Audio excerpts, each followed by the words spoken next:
Canary Islands sponsors the weather. Hello there, I'm Eamon. And I'm Isabel. And you're watching the GB News digital stream across the United Kingdom. And around the world. If you're here in the UK, you can also watch us on your TV screen. GB News is Freeview channel 236. On Sky, we're channel 515. 626 on Virgin Media. Just remember, you might need to retune your TV to watch the channel. Yeah, and if you are doing that, find out more about retuning by going to gbnews.uk. Join my show Farage, 7 p.m. till 8 p.m. Monday through Thursday. And there you will get opinion, analysis, debate, and I'll cover stories that nobody else dares to touch. And then for the last 15 minutes, talking pints. We're over a drink. We have a civilized conversation with someone. We very often disagree, but we do it in a grown-up way. Come and join me on Farage.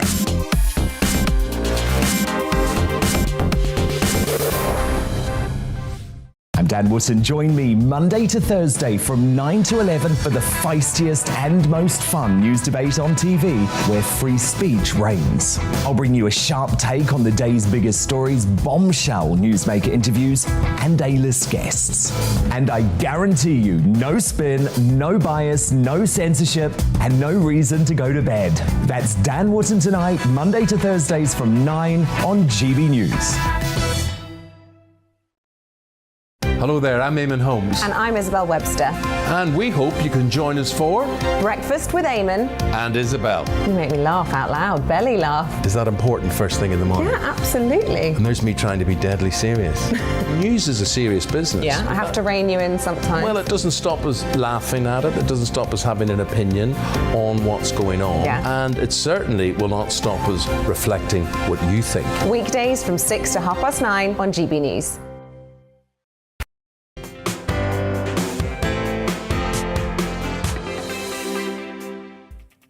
Hello, good evening and welcome. I'm Nana Acquia, and for the next 2 hours, me and my panel will be taking on some of those big topics that are hitting the headlines right now. Now, this show is all about opinion. It's mine, it's theirs, and of course, it's yours. We'll be debating, discussing, and at times we will disagree, but no one will be cancelled. So joining me today, it's columnist Ali Miraj, former Labour advisor Scarlett Maguire, and also political commentator Dominique Samuels. But first, let's get your latest news headlines.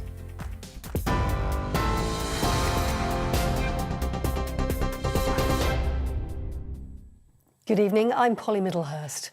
A woman who claims she was trafficked by Jeffrey Epstein and abused by the Duke of York says others must be held accountable following Ghislaine Maxwell's conviction for sex abuse. Virginia Giuffre is bringing a civil case against Prince Andrew for alleged sexual assault.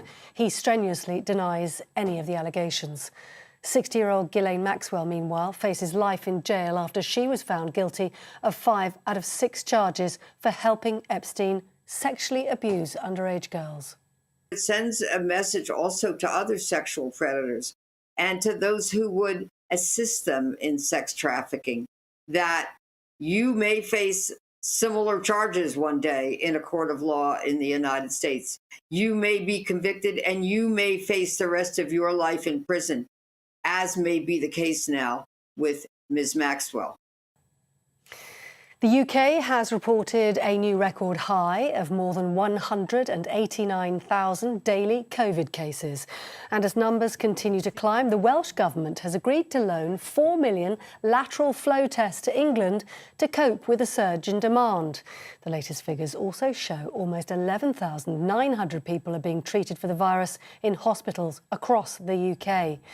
And the NHS is due to set up Nightingale Hospital surge hubs in England to prepare for the increasing cases of Omicron. Work on 8 hubs holding up to 100 patients each will start this week. The NHS is also ramping up the use of virtual wards at home, where patients get monitoring technology and regular check-ins with clinicians. Transport Now and Southern Rail has confirmed none of its trains will run to or from London Victoria until January the 10th because of COVID-related staff shortages. It's set to severely disrupt passenger services at one of the UK's biggest railway stations. Southern connects locations such as Brighton, Eastbourne and Portsmouth. Meanwhile, Cross Country is also urging customers to avoid travelling on New Year's Eve because of a planned strike. France has suspended its ban on British citizens driving through the country to reach other EU states. Authorities have confirmed that people who live in the EU and travel to the UK for Christmas will be able to transit through France over the new year to return home. British citizens are still largely banned from going to France unless there's a compelling reason to do so. Meanwhile, Germany is lifting travel restrictions for fully vaccinated people from the UK from 11 p.m. on Monday. You're up to date. I'm back in an hour. See you then.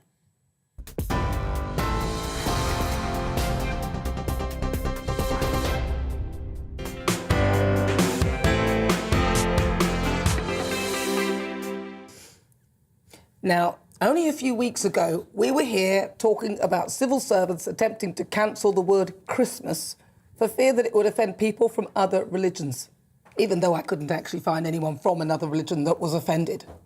Well, the language police are at it again. This time, the Whitehall Style Guide have decided that they should avoid using the word Brexit. I mean, you really couldn't make this up. Instead, it must be referred to as the 31st December 2020, so New Year's Eve 2020. The Welsh Labour government went a step further and put even more words on the banned list, like BAME, which I suspect must have been created by people who were not in the group it describes, as most in it, myself included, cannot stand the term.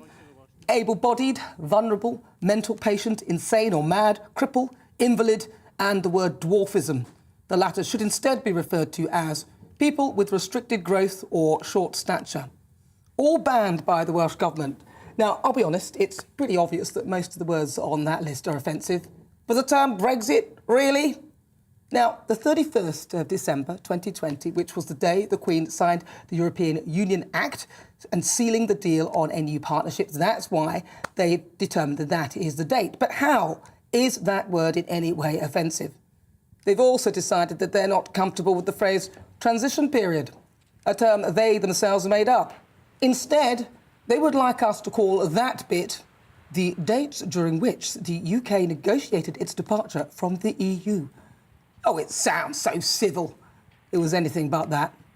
Shall we just call it the bit where politicians of all parties turned us into a laughingstock when they tried every tactic known to mankind to upturn a democratic vote, when democracy left British politics and self-interest ruled, where a supposedly neutral speaker nailed his colours to the mast and we all got to see the madness that is the House of Commons? Yes, I remember that clearly. Theresa May and her kitten heels being pushed around like a tennis ball, going back and forth, trying her best to sort out a withdrawal agreement and failing dismally. All other politics stood still and we all realised that we could do a better job. It's a bit like the moment in The Wizard of Oz, when the curtain comes back and you realise those in charge are hiding behind a curtain of incompetence and that you or I could do a whole lot better with our eyes shut. I think transition period is putting it extremely politely. After all, they came up with the term. No, I'll continue to call Brexit, Brexit. I'll continue to call the transition period just that. We'll continue to call people who still won't accept the democratic vote and believe that we should still be in the sinking ship that is the EU, Ramonas. And I refuse to help to alleviate the embarrassment of the British politicians who must look back on their behaviour regarding Brexit and recoil in shame. The rest of the world were laughing at us. Instead of wasting our time and money replacing words that may or may not be offensive or trying to make themselves look and sound virtuous, how about they focus on the extortionate cost of living crisis, the failing NHS and their approach to COVID, and if they really want to sort out Brexit, there is still that unresolved matter with Northern Ireland. No, I didn't think so.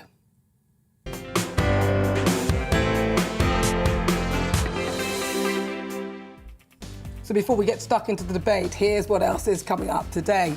The Milton Keynes anti-vaccine protest after an NHS testing centre is targeted. I'm asking if it's a case of freedom of expression or harmful disinformation. Vladimir Putin and US President Joe Biden hold a phone call over rising tensions in Ukraine.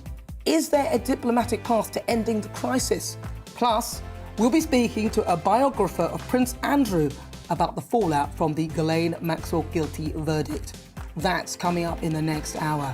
You can get in touch, tell me what you think on everything we're discussing. Email gbviews@gbnews.uk, or why not send me a tweet at gbnews. Right, let's get started. Welcome again to my panel. Columnist Ali Mirage, former Labour advisor Scarlett Maguire, and political commentator Dominique Samuels. First, I want to discuss the whole thing of language police. I mean, are you sick and tired of it? Are you sick and tired of it? I'm sick and tired of a lot of things, Nana, particularly that. I must say your opening statement I sort of agree with completely. I think it's completely a distraction. It makes no difference to me at all. I think that they should call it Brexit. The country understands what Brexit means, and we've got some serious issues to deal with, like the fact that this ongoing dispute over the Northern Ireland Protocol, like the fact that Lord Frost, who actually designed and negotiated that protocol with Michel Barnier, then left his own government, ostensibly because he disagreed over the direction of travel of the government on Plan B COVID measures. But the reality was he was very upset about the deal that he himself signed and the fact that he was going to be prevented from triggering Article 16, which would mean that would basically have a trade war with the EU because the Prime Minister is probably not going to back him and is probably going to do a U-turn on this issue. So I'm more concerned about what Liz Truss, the Foreign Secretary, is going to be doing about resolving that issue, rather than some terminology which is neither here nor there. I mean, Dominic, I'm going to come to you about this word. One of the words that the Welsh government have looked at is the word BAME. I mean, for me, that's an irritating term, to say the least. But what's your take on that particular word? I agree with everything you said on it. I think it's an absolutely ridiculous term. I think mostly because it lumps people from different cultures, different ethnicities together when they don't necessarily have anything in common. And I think it's just a lazy way to lump people together. That being said, I also can't stand the phrase people of colour. And I think now we've gotten rid of BAME, that's what a lot of people are now pivoting towards, calling people of colour. It's just basically a French way of saying coloured person. I find it insulting. I'd rather just be called either an ethnic minority, mixed race, or a black person. Yeah. I don't really see the issue with it. I don't mind. I'd prefer to be called a black person as well. I'm all right with it. I know I'm not exactly black. I'm brown, but that's fine. I'm okay. I'm not sure I understand why it's so offensive. I mean, I'm from an ethnic minority, but BAME, I just don't find I can't understand why it leads to such visceral reactions from people. I've got no issue. If you're trying to, encourage and increase diversity, it's just a helpful term for people in positions of power to try and address the issue, surely. Yeah, I mean, I myself have used BAME, the word BAME, a few times before because it's something that's sort of been integrated into our language, and I think it's a way to reference, obviously, non-white people, and that's fine, but when we're talking about things to do with policy and things that affect ethnic minorities in particular, sometimes it can just be used with a broad brush to say, oh, this is what BAME people are going through. Now compare that to, what statistics are representative of white people in terms of prison sentencing, in terms of educational outcomes. So it can be very generalistic. Sorry, I've got Scarlett coming on this. I was going to say, what is the alternative? Because being rather older than you, I remember the argument about non-white, it's an appalling thing, because what you're saying is you're either white or you're non... And it was trying to find a way of saying, of talking about the overall problem. You see, I think the prison thing is quite interesting. I mean, yes, you can divide it up and you can say there are more black people, by which I mean Afro-Caribbean, in prison. African and Caribbean. Afro-Caribbean would be like... Yeah, absolutely. I mean, and we get into all of that. No, but I mean, that is the problem. And so what you're trying to say is there is something about... certainly for the middle classes, a white privilege. And it's how do you say... White privilege? Hang on a minute. Do you actually believe in that?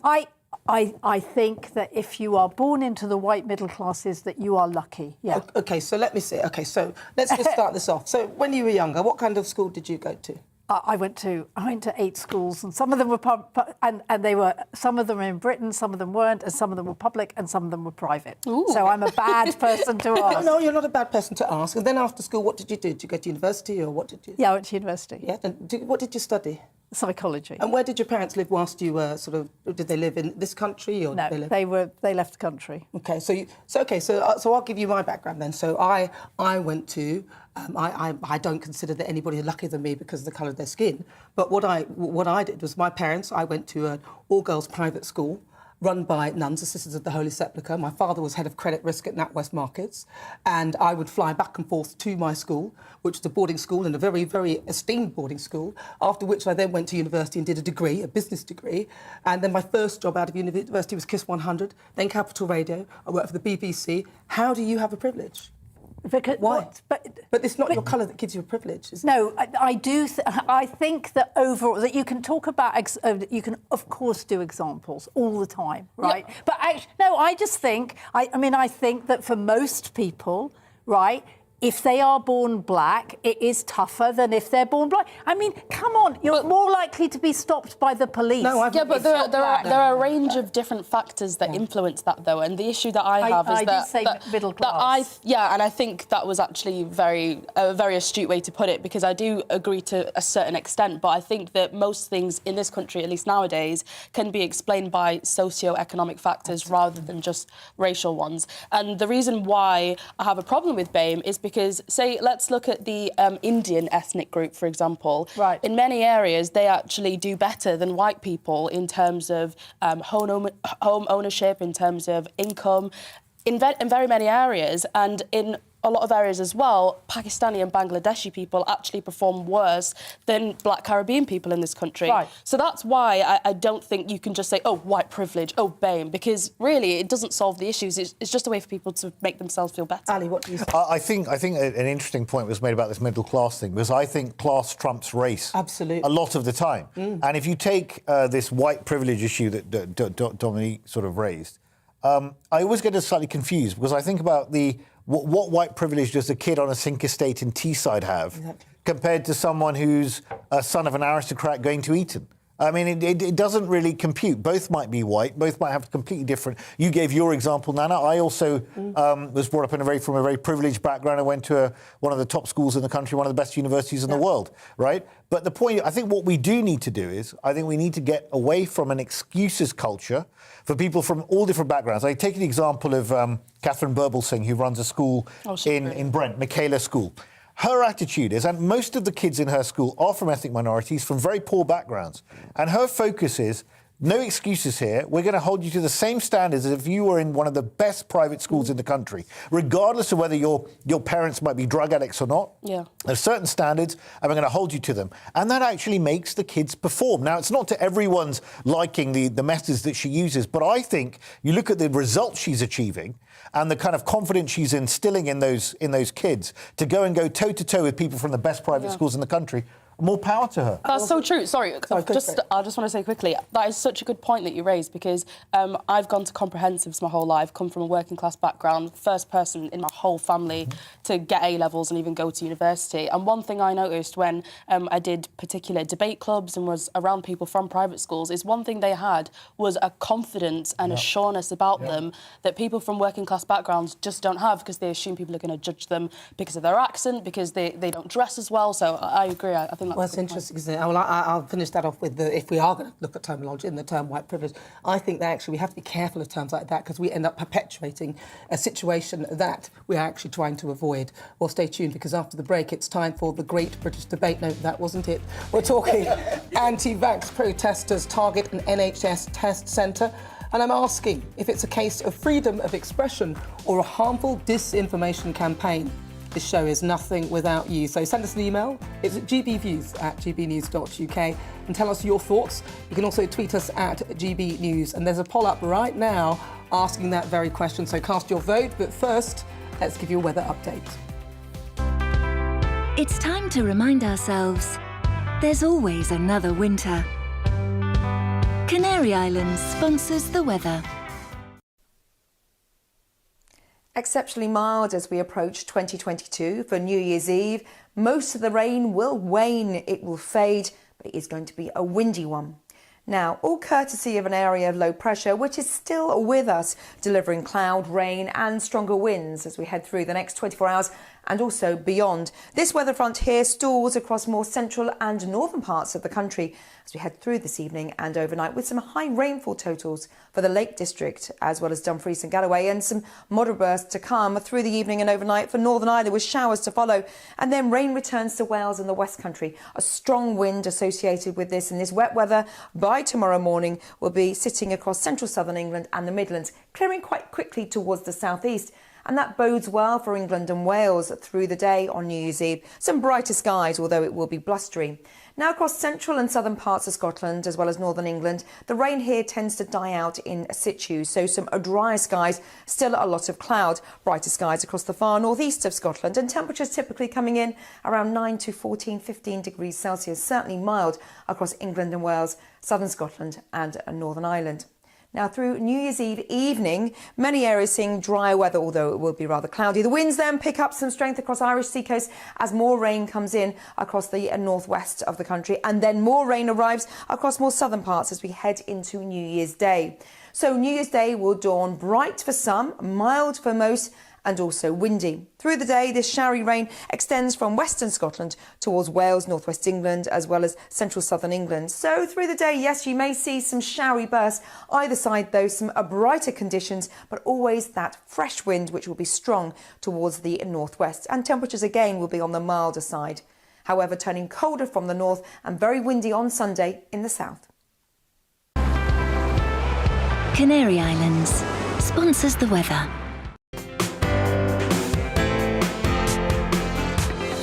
Hello there, I'm Eamon. And I'm Isabel. And you're watching the GB News digital stream across the United Kingdom. And around the world. If you're here in the UK, you can also watch us on your TV screen. GB News is Freeview channel 236. On Sky, we're channel 515. 626 on Virgin Media. Just remember, you might need to retune your TV to watch the channel. Yeah, and if you are doing that, find out more about retuning by going to gbnews.uk. Join my show Farrar, 7 p.m. till 8 p.m. Monday through Thursday, and there you will get opinion, analysis, debate, and I'll cover stories that nobody else dares to touch. And then for the last 15 minutes, talking pints. We're over a drink. We have a civilised conversation with someone. We very often disagree, but we do it in a grown-up way. Come and join me on Farage.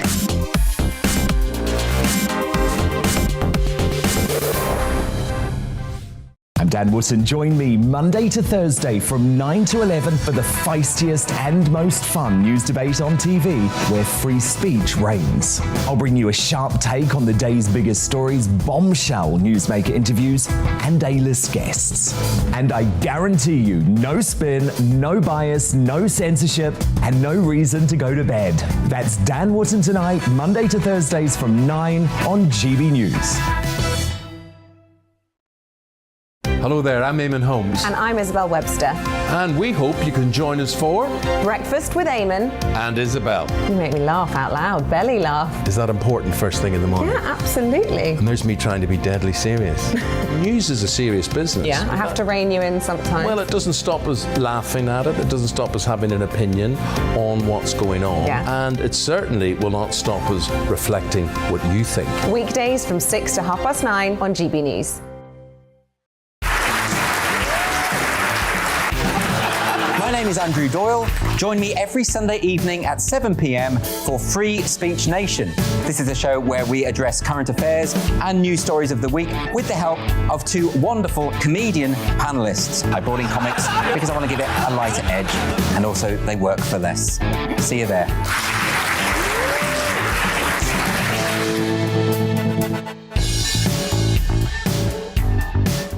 Join me, Mark White, here on GB News. For more than 2 decades, I've been at the sharp end of reporting crime and security at home and abroad. From the scourge of terrorism to the fight against violent crime and the deepening small boats crisis in the Channel, they're issues you rightly care about, and so do I. As GB News Home and Security Editor, my focus will be on the stories that matter to you.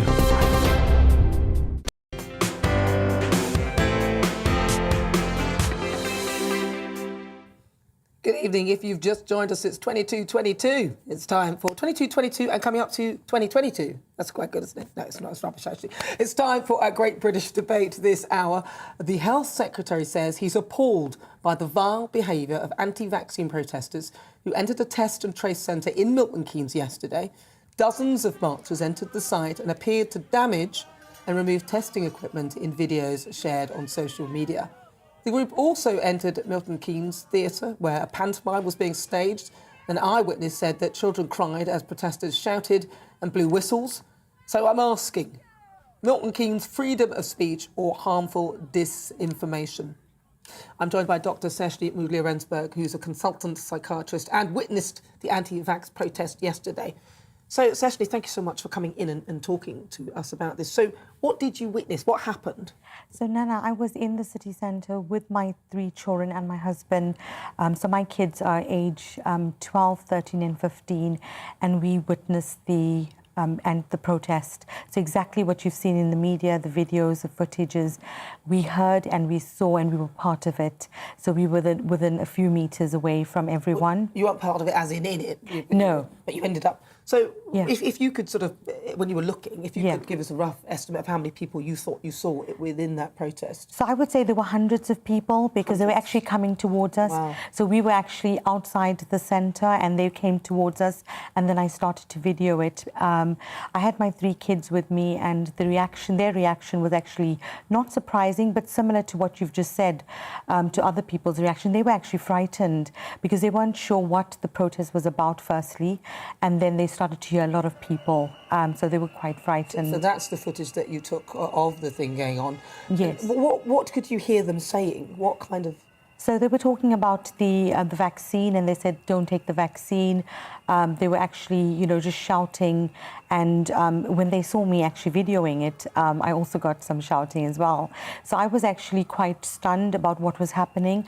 But at the same time, I did understand where they were coming from. Being a parent, I understood that as parents, we all need to have that freedom of speech. And these people were obviously just voicing their concerns. But on the other hand, being a doctor and psychiatrist and a mum, I understood that, I work in a hospital. We make sure that our patients are having their vaccines. We are having our vaccines and our boosters. My kids are very important to me, as your kids would be, Nana. So for them, having the vaccine was also important for us as a family and for them. So, attending school and being at risk of harm, The of sort of getting things they were saying, did it sound to you that they were saying things that were disinformation? Is that the sort of thing?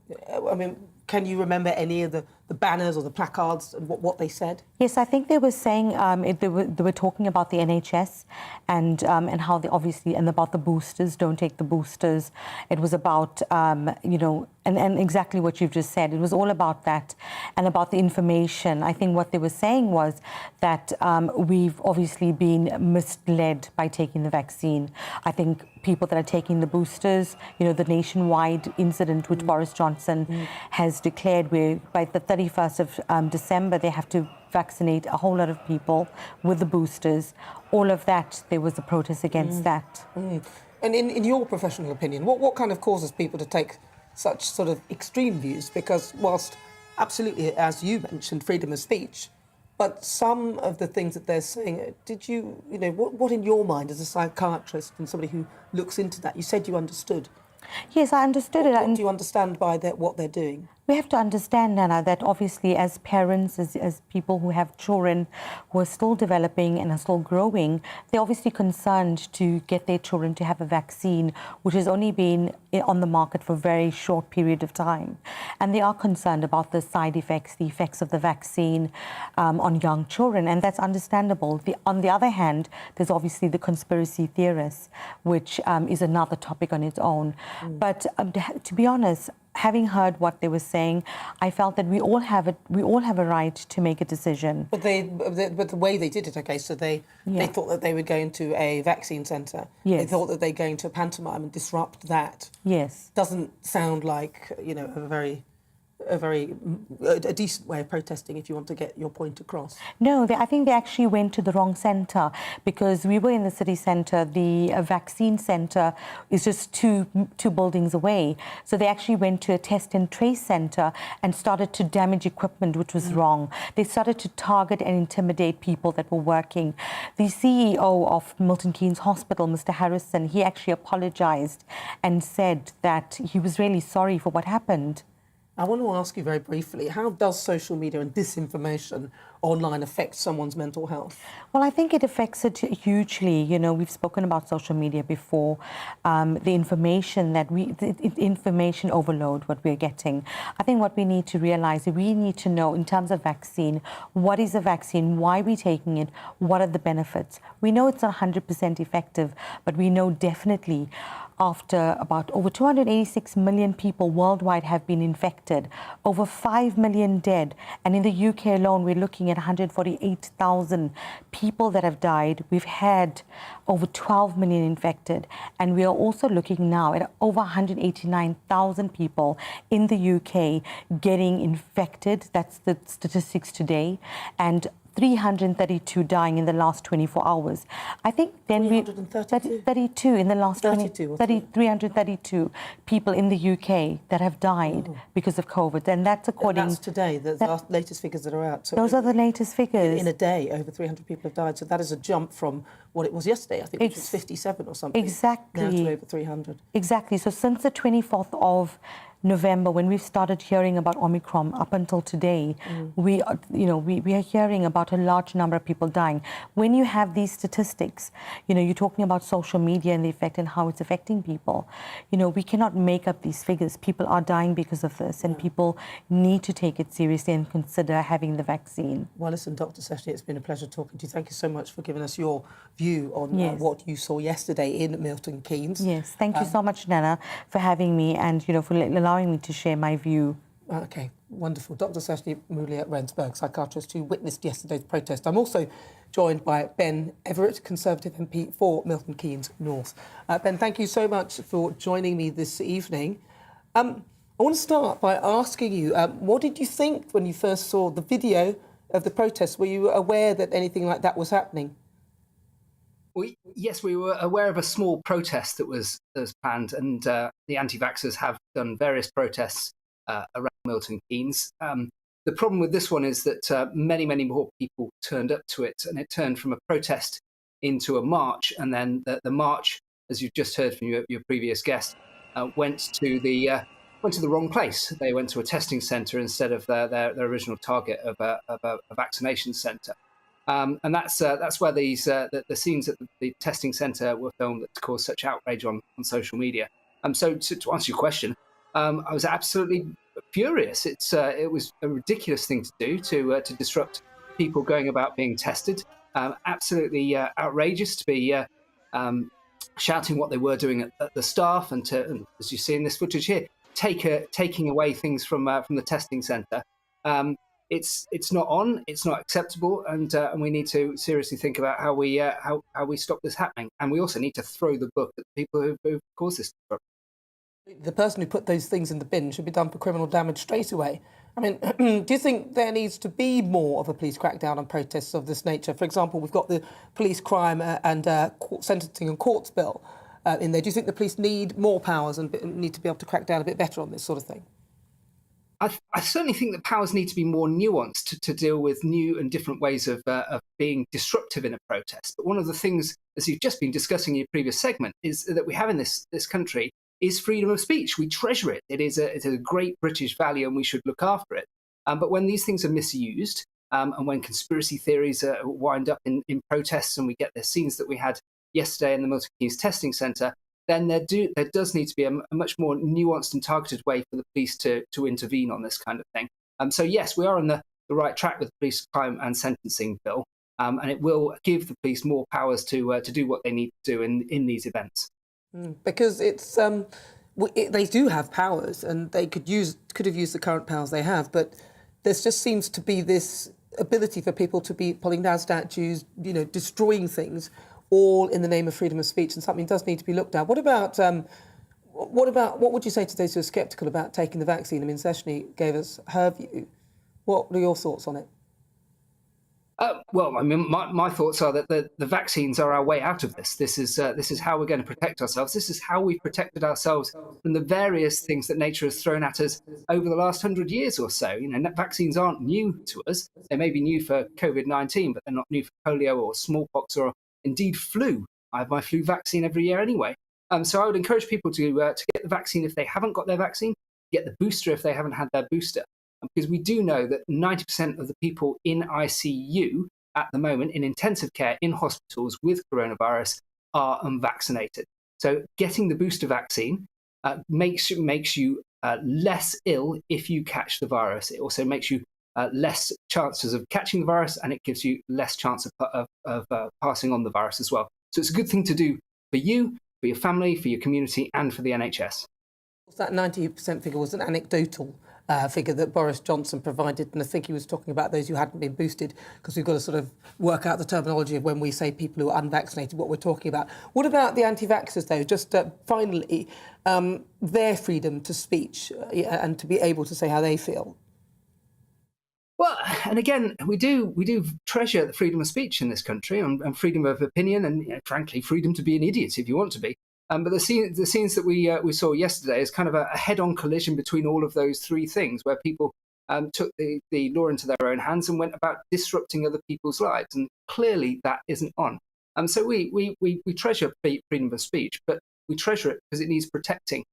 So when you get these things like conspiracy theorists going off on one, which is essentially what happened yesterday, we do need to make sure that we take steps to avoid that. Be that with our online harms bill, with our online literacy work that we're doing this year, or indeed with the more harder-edged policing we need to do as well.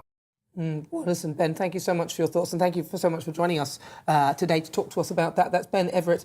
He's a Conservative MP for Milton Keynes North. I just want to clarify a point made by Seshni earlier. She said those who died of COVID are from the figures that she gave us were actually from the 24th to the 29th of December, so not 332 deaths in the last 24 hours. We just wanted to clarify that.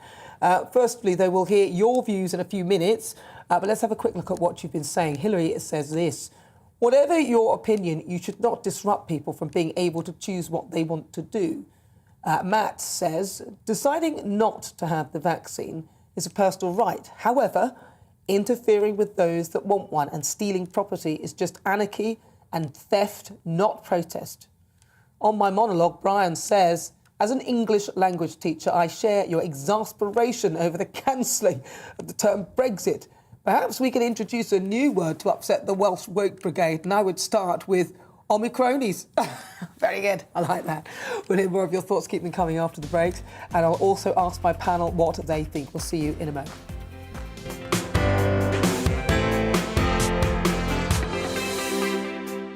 Hello there, I'm Eamon. And I'm Isabel. And you're watching the GB News digital stream across the United Kingdom. And around the world. If you're here in the UK, you can also watch us on your TV screen. GB News is Freeview channel 236. On Sky, we're channel 515. 626 on Virgin Media. Just remember, you might need to retune your TV to watch the channel. Yeah, and if you are doing that, find out more about retuning by going to gbnews.uk.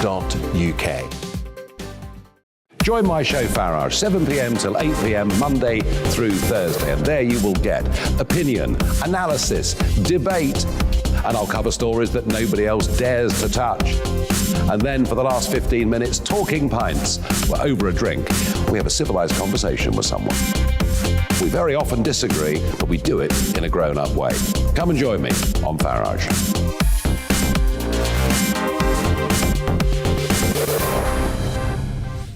I'm Dan Wootton. Join me Monday to Thursday from 9 to 11 for the feistiest and most fun news debate on TV, where free speech reigns. I'll bring you a sharp take on the day's biggest stories, bombshell newsmaker interviews, and A-list guests. And I guarantee you, no spin, no bias, no censorship, and no reason to go to bed. That's Dan Wootton Tonight, Monday to Thursdays from 9 on GB News. Hello there, I'm Eamon Holmes. And I'm Isabel Webster. And we hope you can join us for Breakfast with Eamon and Isabel. You make me laugh out loud, belly laugh. Is that important first thing in the morning? Yeah, absolutely. And there's me trying to be deadly serious. News is a serious business. Yeah, I have to rein you in sometimes. Well, it doesn't stop us laughing at it. It doesn't stop us having an opinion on what's going on. Yeah. And it certainly will not stop us reflecting what you think. Weekdays from 6 to 9:30 on GB News.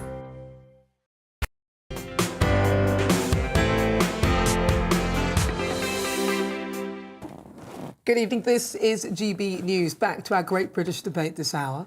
And I'm following dozens of anti-vax protesters storming a test and trace centre in Milton Keynes. I'm asking, was it the right to freedom of speech or was it harmful disinformation from the protesters? So let me see what my panel make of that. So I'm asking if the anti-vaxxers in Milton Keynes was a matter of freedom of speech or spreading of harmful disinformation in action. What would you say? I don't think it was either, actually. You don't think it's either? I think it was just total and utter incompetence and then a bit of bullying. So they went to the wrong place, which the anti-vaxxers actually appear to do an awful lot. I mean, so they're really bad on serious information. So if they can't get the right places, do we actually take them seriously on anything else? And then they go in, and as your previous guest said, I mean, you know, they frighten the children. I mean, that is not what they should be doing. I mean, it is bad what the anti-vaxxers are doing online, where they're spreading really serious disinformation. I mean, Piers Corbyn is taking the British government to court, accusing them of murder and genocide. This is over the top, right? I agree that there is a debate about vaccinations. It's perfectly all right that parents should decide whether their children get them in a debate. On the other hand, you know, 9 out of 10 people who are in ICU have not had a booster, right? And a lot are unvaccinated. You're going to be iller. But they have a right, but they've got to get their information right. It is not genocide or murder. That information's not right, though. What? The 9 in 10 in ICU without a booster, that was anecdotal, unsourced information. Actually, it's not. I mean, churned out by the Prime Minister on BBC. And actually, in critical care at the moment, only 48% of people in critical care at the moment are unvaccinated. No, it's booster. I said booster. I didn't say unvaccinated. But what does this mean, Well, that's though? the thing, isn't it? That's the thing. That's how you can be caught out with the semantics of all of this. Yeah, the semantics are just constantly changing and people can't catch up. Well, you can't, no. It was unvaccinated, now it's unboosted. Well, it's because it's a rolling number. Well, I think it's quite important that if one says 9 out of 10 people haven't had a booster, that's true, right? So that means most of them are vaccinated then? No, and then you say about half of them, and about half of them aren't vaccinated. And what we know about vaccination, unfortunately, is that over time you lose it. It's not 100%, right? So, I mean, some people, nothing's ever 100%. No. But actually, over time, that you begin to lose it, and that's why we have boosters, and that's why Israel, are talking about a fourth booster, fifth, and then the status of people in society changes, contingent on them taking the booster. It's completely unsustainable. I have a flu jab every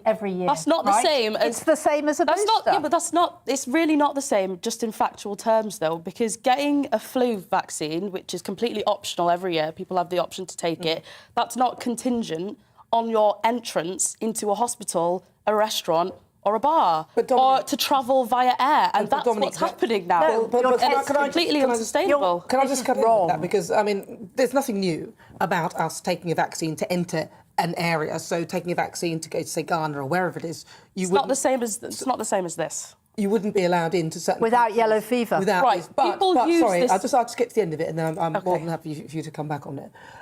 But what I'm saying is that there's nothing new about that, right? So we have already accepted that release of our liberty, that there may be an opportunity at some point for a country or somewhere to refuse you entry for if you haven't been vaccinated. We've accepted that. And the reason why, and in my eyes, the reason why we now are managing it in this way, I don't necessarily agree with it, but this micromanaging of it is because the actual virus is endemic. So the virus is within the country, so we need to protect those spaces within the country. There'll come a point where you can't even travel to another part of the world without the vaccine. But the thing is, though, I don't even know where to start with this.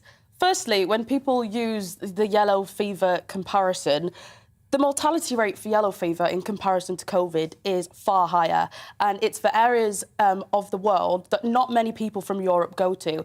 When we're talking about people from the UK going to Italy, going to France, going to Spain, far more people use that as a direction of travel. And especially with this new variant as well, Omicron is 4 times less lethal than the flu. Even with Delta, it now has a similar case fatality rate to that of flu. So you've actually got to think about the proportionality here. And look, maybe I'd be with you. Philosophically, I could never back vaccine passports or anything like that. If there was evidence that these measures worked, I'd be all for it. They but do work just on a macro level. But they don't, because They do even work on just a macro recently in level. France, On a macro level, France has had vaccine passports since July, and it just released the highest cases since the start of the pandemic. And since July, only vaccinated people have been able to be in these safe spaces. So it clearly doesn't work, does it? Well, I mean, look, these figures, as you can see, can be manipulated to suit whatever end you want them to suit. Ultimately, the vaccine, we know, is likely to give you a better outcome if you get COVID. It means that you will be less of a drain on resources in this country or whatever country you're going to, and your insurance may not even cover you if you haven't got it. So we are trying to minimise the transmission and also the death rate of this particular virus, and that's all they're doing. That's what's happened, though, and I'm fine with all of that. Look, yeah, you can choose to take the vaccine. It may mean that you suffer less from symptomatic illness. That's fine, but can we also take into consideration natural immunity? Absolutely. T cells. I would agree with that. The fact that we've allowed our population to develop herd immunity, which means less people are dying. Deaths are 80% less than the year previously. Hospitals are at 55% less capacity than the year previously. We're not in the same place. Great. And hopefully we'll be out of it soon. Ali, what do you think? Oh, well, I think there are 2 issues. I mean, firstly, Piers Corbyn and his compatriots are a bunch of nutters. But I don't believe that in a democracy they should not be allowed to express themselves. They should. But going and invading testing centres and apprehending equipment and scaring people is not, I think, the way we should be behaving.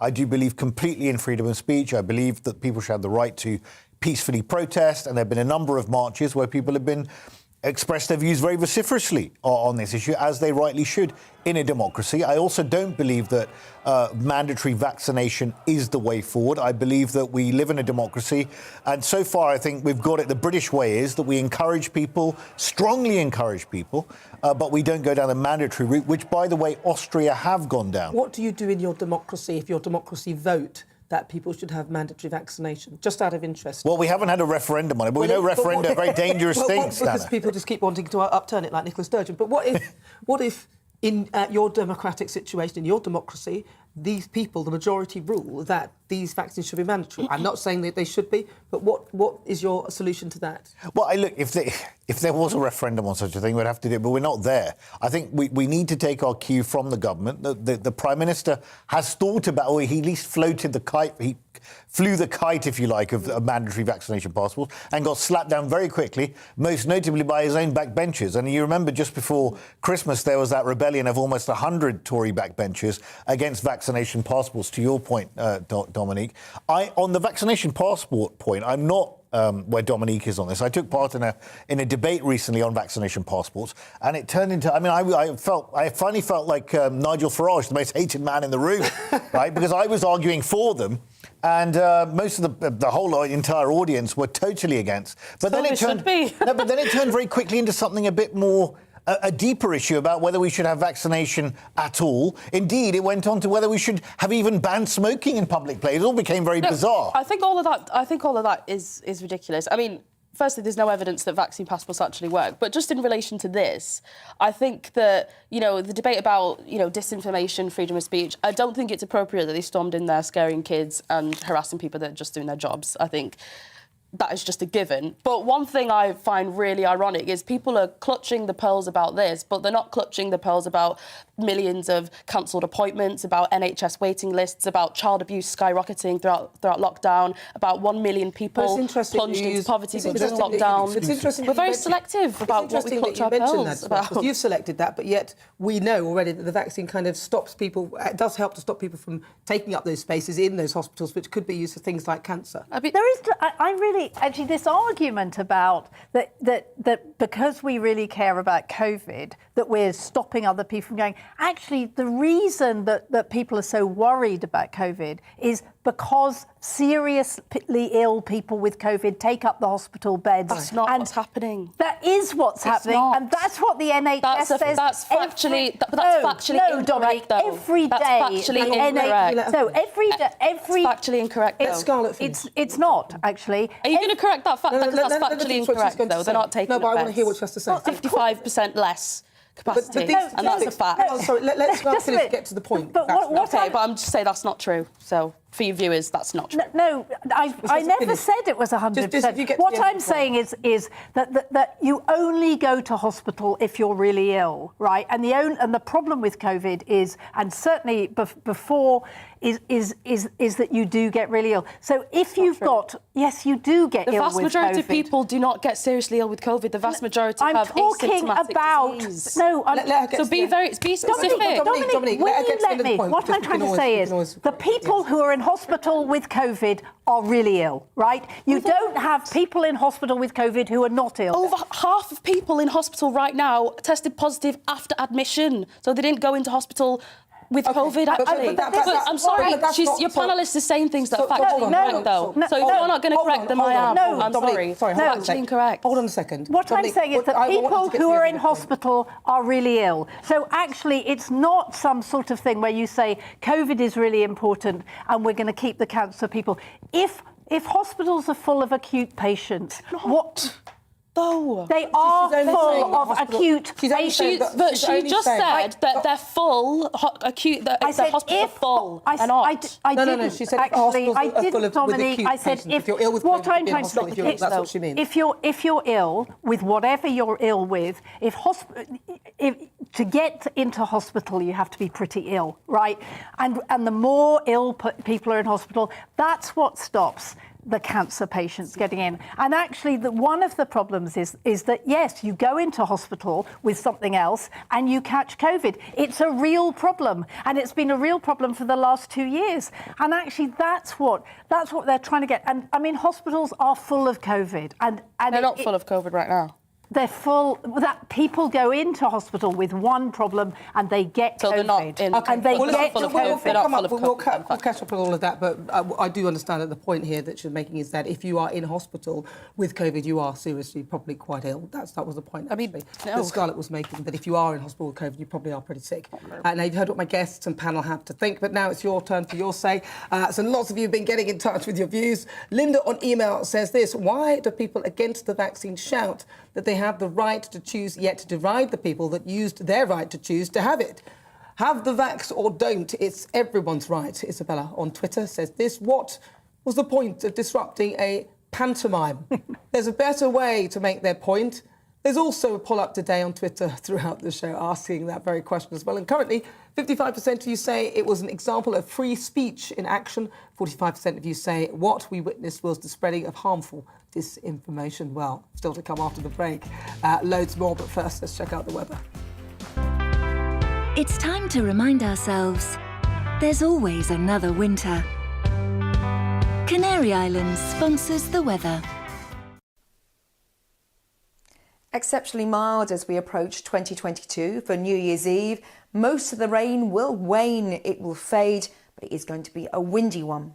Now, all courtesy of an area of low pressure, which is still with us, delivering cloud, rain and stronger winds as we head through the next 24 hours and also beyond. This weather front here stalls across more central and northern parts of the country as we head through this evening and overnight, with some high rainfall totals for the Lake District as well as Dumfries and Galloway, and some moderate bursts to come through the evening and overnight for Northern Ireland, with showers to follow. And then rain returns to Wales and the West Country. A strong wind associated with this, and this wet weather by tomorrow morning will be sitting across central southern England and the Midlands, clearing quite quickly towards the southeast. And that bodes well for England and Wales through the day on New Year's Eve. Some brighter skies, although it will be blustery. Now across central and southern parts of Scotland, as well as northern England, the rain here tends to die out in situ. So some drier skies, still a lot of cloud. Brighter skies across the far northeast of Scotland, and temperatures typically coming in around 9 to 14, 15 degrees Celsius. Certainly mild across England and Wales, southern Scotland and Northern Ireland. Now, through New Year's Eve evening, many areas seeing dry weather, although it will be rather cloudy. The winds then pick up some strength across Irish seacoast as more rain comes in across the northwest of the country, and then more rain arrives across more southern parts as we head into New Year's Day. So New Year's Day will dawn bright for some, mild for most, and also windy. Through the day, this showery rain extends from western Scotland towards Wales, northwest England, as well as central southern England. So through the day, yes, you may see some showery bursts. Either side, though, some brighter conditions, but always that fresh wind, which will be strong towards the northwest. And temperatures again will be on the milder side. However, turning colder from the north and very windy on Sunday in the south. Canary Islands sponsors the weather.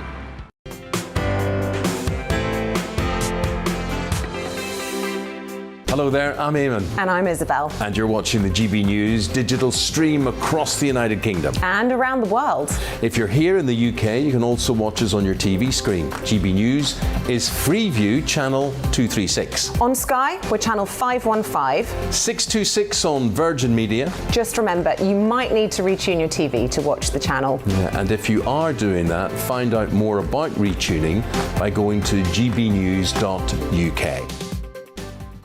Join my show Farrar, 7 p.m. till 8 p.m. Monday through Thursday, and there you will get opinion, analysis, debate, and I'll cover stories that nobody else dares to touch. And then for the last 15 minutes, talking pints. We're over a drink. We have a civilized conversation with someone. We very often disagree, but we do it in a grown-up way. Come and join me on Farage.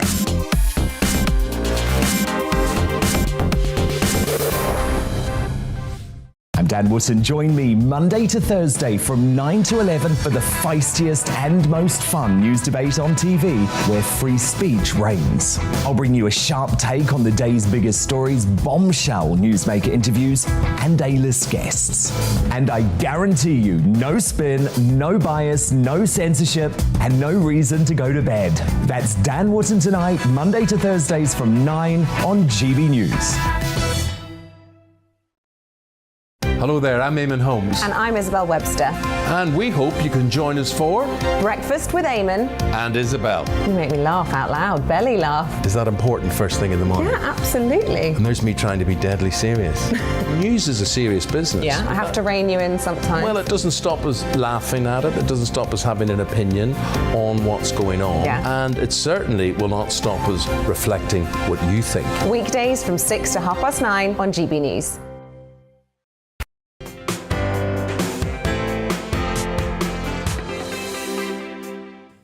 Good evening. If you've just tuned in, where have you been? You've missed some real fun. Right, now listen, Presidents Joe Biden and Vladimir Putin have spoken for nearly an hour on the phone to discuss the Russian troop build-up near Ukraine.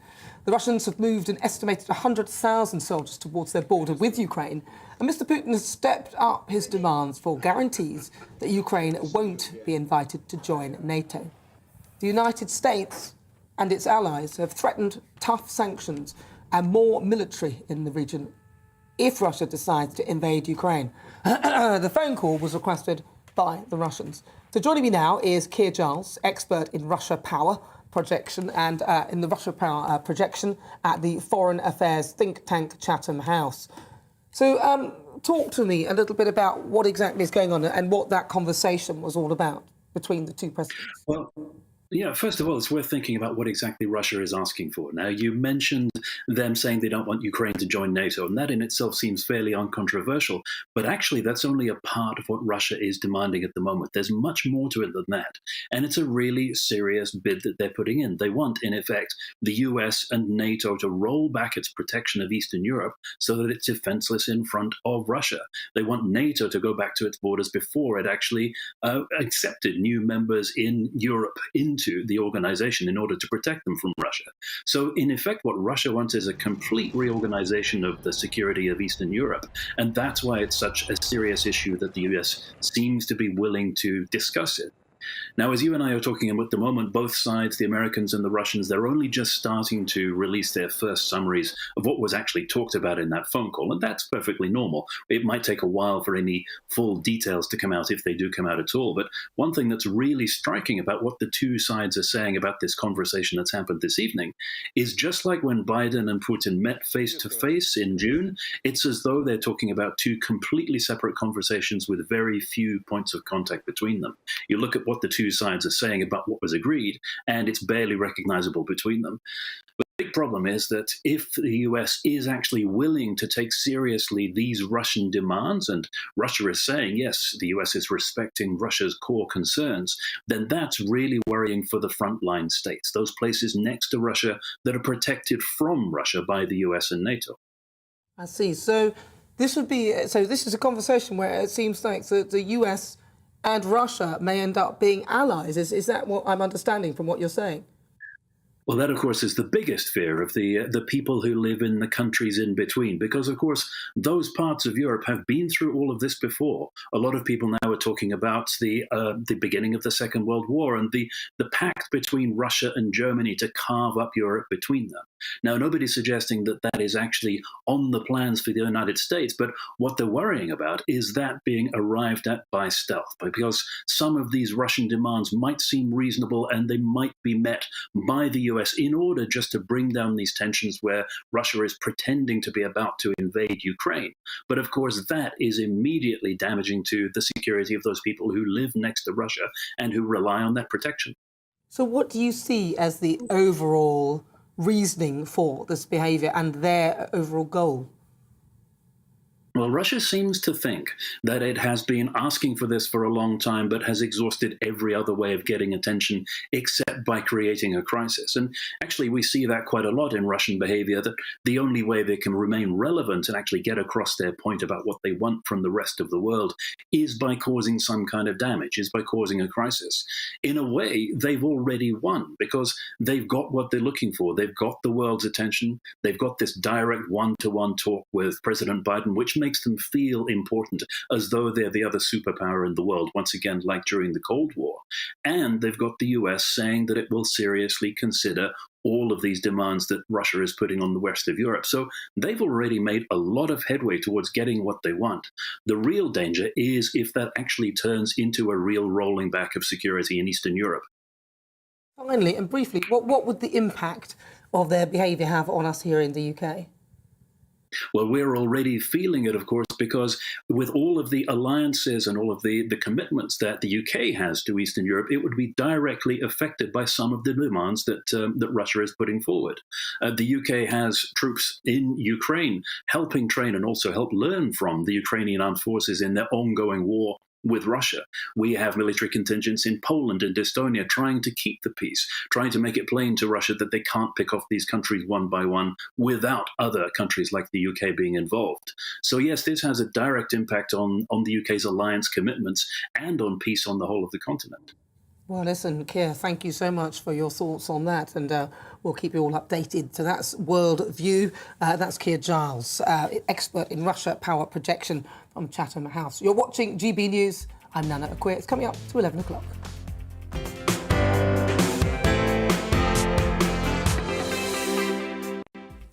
So welcome on board. You're watching me, Nana Akwe, on GB News. And for this hour, me and my panel, we're taking on some of those big topics that are hitting the headlines right now. This show is all about opinion. It's mine, it's theirs, and of course, it's yours. We'll be debating, discussing, and at times we will disagree, but no one will be cancelled. So joining me today, it's columnist Ali Mirage, former Labour advisor Scarlett Maguire, and political commentator Dominique Samuels. Still to come, in focus this hour is Prince Andrew. I'll be speaking to the Duke of York's biographer on what the guilty verdict in the Ghislaine Maxwell case means for him. The US alleges that China is developing brain control weapons. Are the Chinese now too far ahead in military technology for the West to catch up? And the holidays aren't over yet, so if you're planning to tuck into a festive feast of TV, we've got recommendations on what's worth watching on the box over the next few days. And of course, I always want to hear from you. You can email gbviews@gbnews.uk, or why not send me a tweet at gbnews. But first, let's get your latest headlines.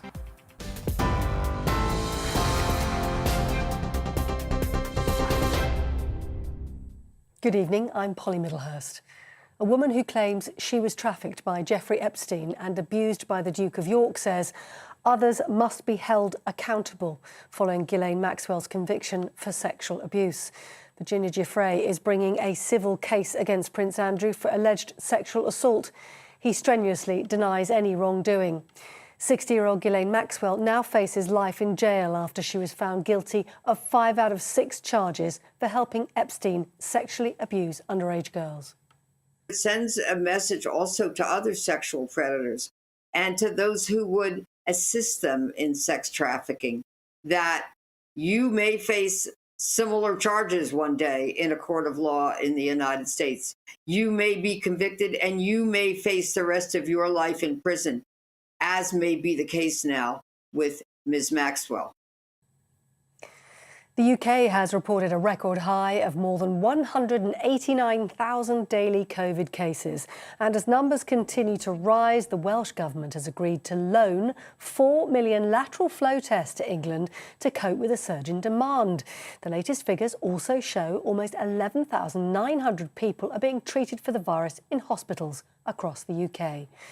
And the NHS is due to set up Nightingale Hospital surge hubs in England to prepare for increasing cases of Omicron.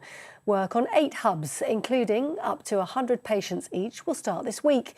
The NHS is also ramping up the use of virtual wards at home, where patients get monitoring technology and regular check-ins with clinicians. Southern Rail, though, has confirmed none of its trains will run to or from London Victoria until January the 10th because of COVID-related staff shortages. It's set to severely disrupt passenger services at one of the UK's busiest stations. Southern connects locations such as Brighton, Eastbourne and Portsmouth. And Cross Country is also urging customers to avoid travelling on New Year's Eve because of a planned strike. France has suspended its ban on British citizens driving through the country to reach other EU states. The authorities there have confirmed that people who live in the EU and travel to the UK for Christmas will be able to transit through France over the new year to return home. British citizens are still largely banned from going to France unless there's a compelling reason to do so. Meanwhile, Germany is lifting travel restrictions for fully vaccinated people from the UK from 11 p.m. on Monday. Those are your latest news headlines. You're up to date. Let's get back now to Nana Acquia.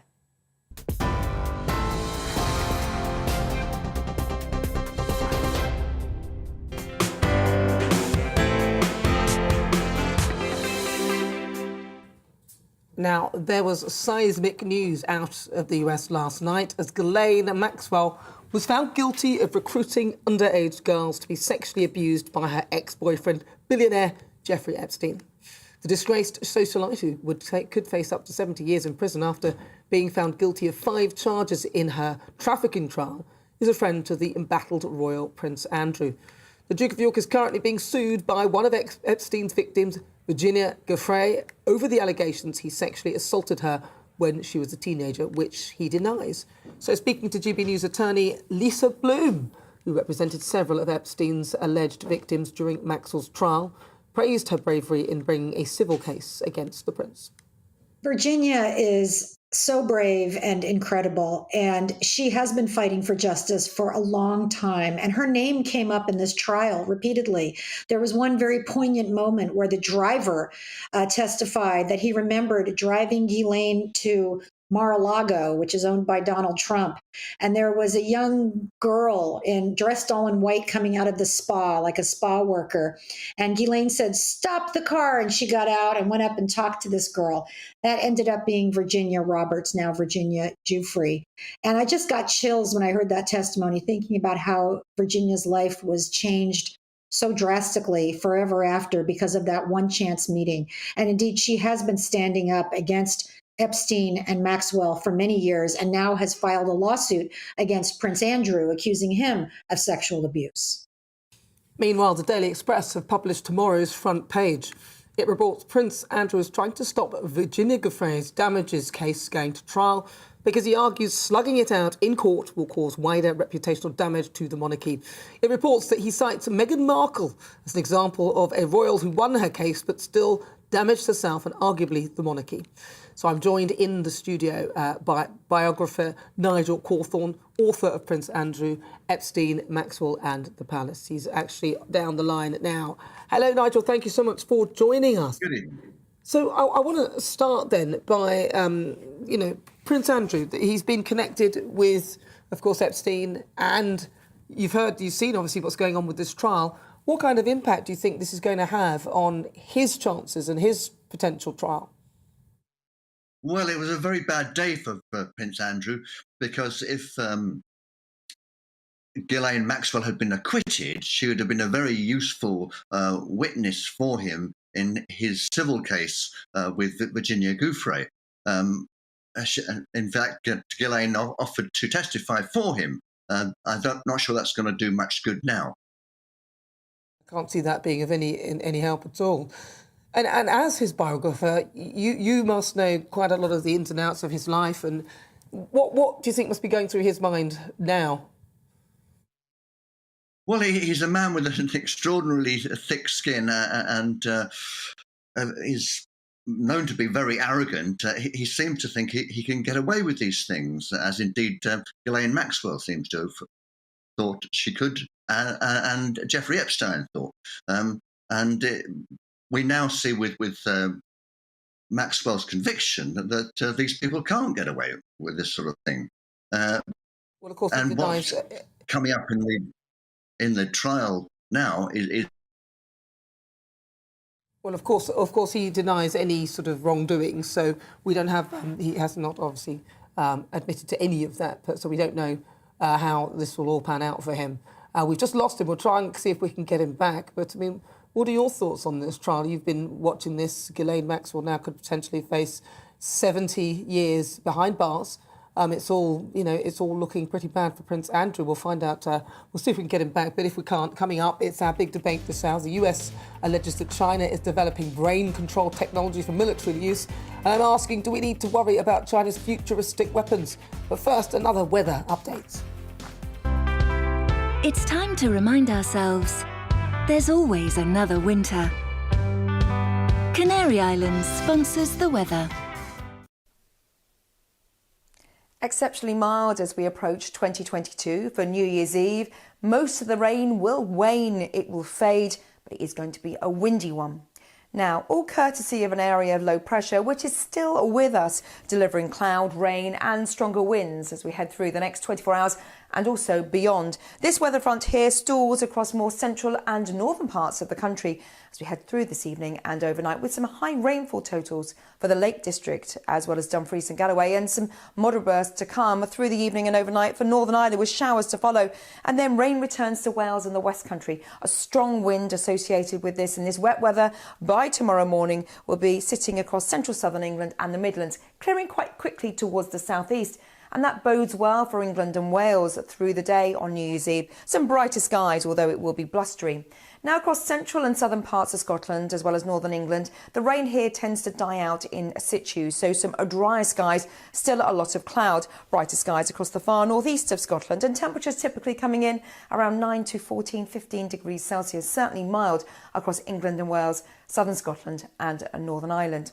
Now, through New Year's Eve evening, many areas seeing dry weather, although it will be rather cloudy. The winds then pick up some strength across Irish seacoast as more rain comes in across the northwest of the country, and then more rain arrives across more southern parts as we head into New Year's Day. So New Year's Day will dawn bright for some, mild for most, and also windy. Through the day, this showery rain extends from western Scotland towards Wales, northwest England, as well as central southern England. So through the day, yes, you may see some showery bursts. Either side, though, some brighter conditions, but always that fresh wind, which will be strong towards the northwest. And temperatures again will be on the milder side. However, turning colder from the north and very windy on Sunday in the south. Canary Islands sponsors the weather.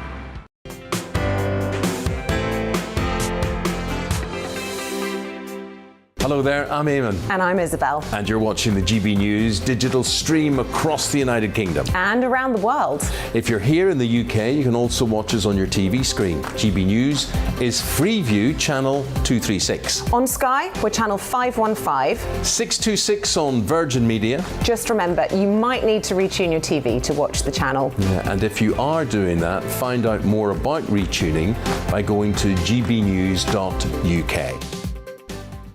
Join my show Farage, 7 p.m. till 8 p.m. Monday through Thursday. And there you will get opinion, analysis, debate, and I'll cover stories that nobody else dares to touch. And then for the last 15 minutes, talking pints. We're over a drink. We have a civilized conversation with someone. We very often disagree, but we do it in a grown-up way. Come and join me on Farage.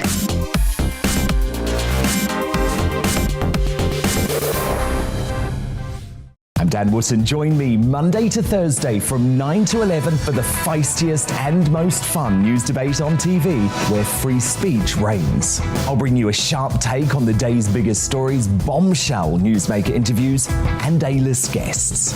And I guarantee you, no spin, no bias, no censorship, and no reason to go to bed. That's Dan Wootton tonight, Monday to Thursdays from 9 on GB News. Hello there, I'm Eamon Holmes. And I'm Isabel Webster. And we hope you can join us for Breakfast with Eamon. And Isabel. You make me laugh out loud, belly laugh. Is that important first thing in the morning? Yeah, absolutely. And there's me trying to be deadly serious. News is a serious business. Yeah, I have to rein you in sometimes. Well, it doesn't stop us laughing at it. It doesn't stop us having an opinion on what's going on. Yeah. And it certainly will not stop us reflecting what you think. Weekdays from 6 to 9:30 on GB News. My name is Andrew Doyle. Join me every Sunday evening at 7 p.m. for Free Speech Nation. This is a show where we address current affairs and news stories of the week with the help of two wonderful comedian panelists. I brought in comics because I want to give it a lighter edge, and also they work for less. See you there.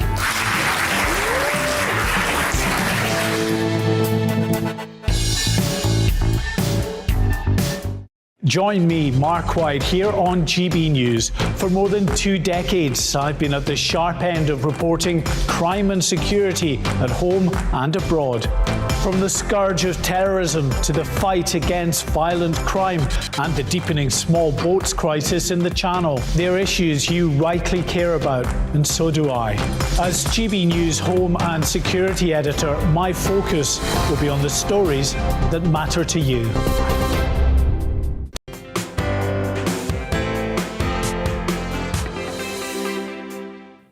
So it's just coming up to 14 minutes after 11 o'clock, and it's time for our Great British Debate this hour. Do we need to worry about China's futuristic weapons? I mean, this is after reports of the country's developing brain control weaponry, which has led to sanctions by the US Department of Commerce. Military documents have suggested the technology could be used to paralyse or control enemies rather than killing them. Sounds like something out of a sci-fi movie, but if the US is to be believed, the threat is also real.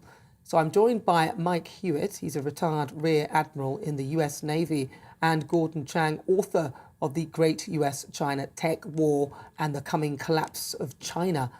Well, I mean, I've got to start really by asking if either of you understand how this particular technology works. I mean, I'll start with you, Mike. Do you understand how they would be able to paralyse their enemy rather than killing them? How would that work?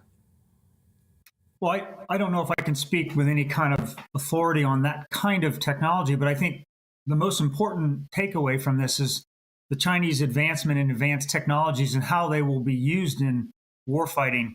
The United States has always maintained what we call a technological advantage or an offset strategy over China, but in many respects, we've lost that technological advantage.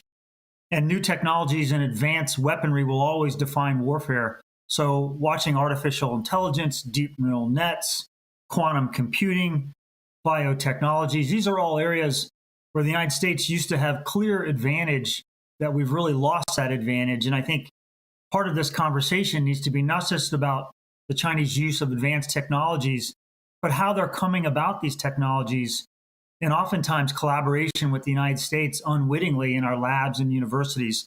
So I think the key takeaway that you've brought up is that we do need to be concerned about China's development of futuristic weapons, particularly ones that fall into this category of non-kinetic warfare. It'd be interesting how that would actually work out, what that technology would actually look like. Gordon, what's your take on this?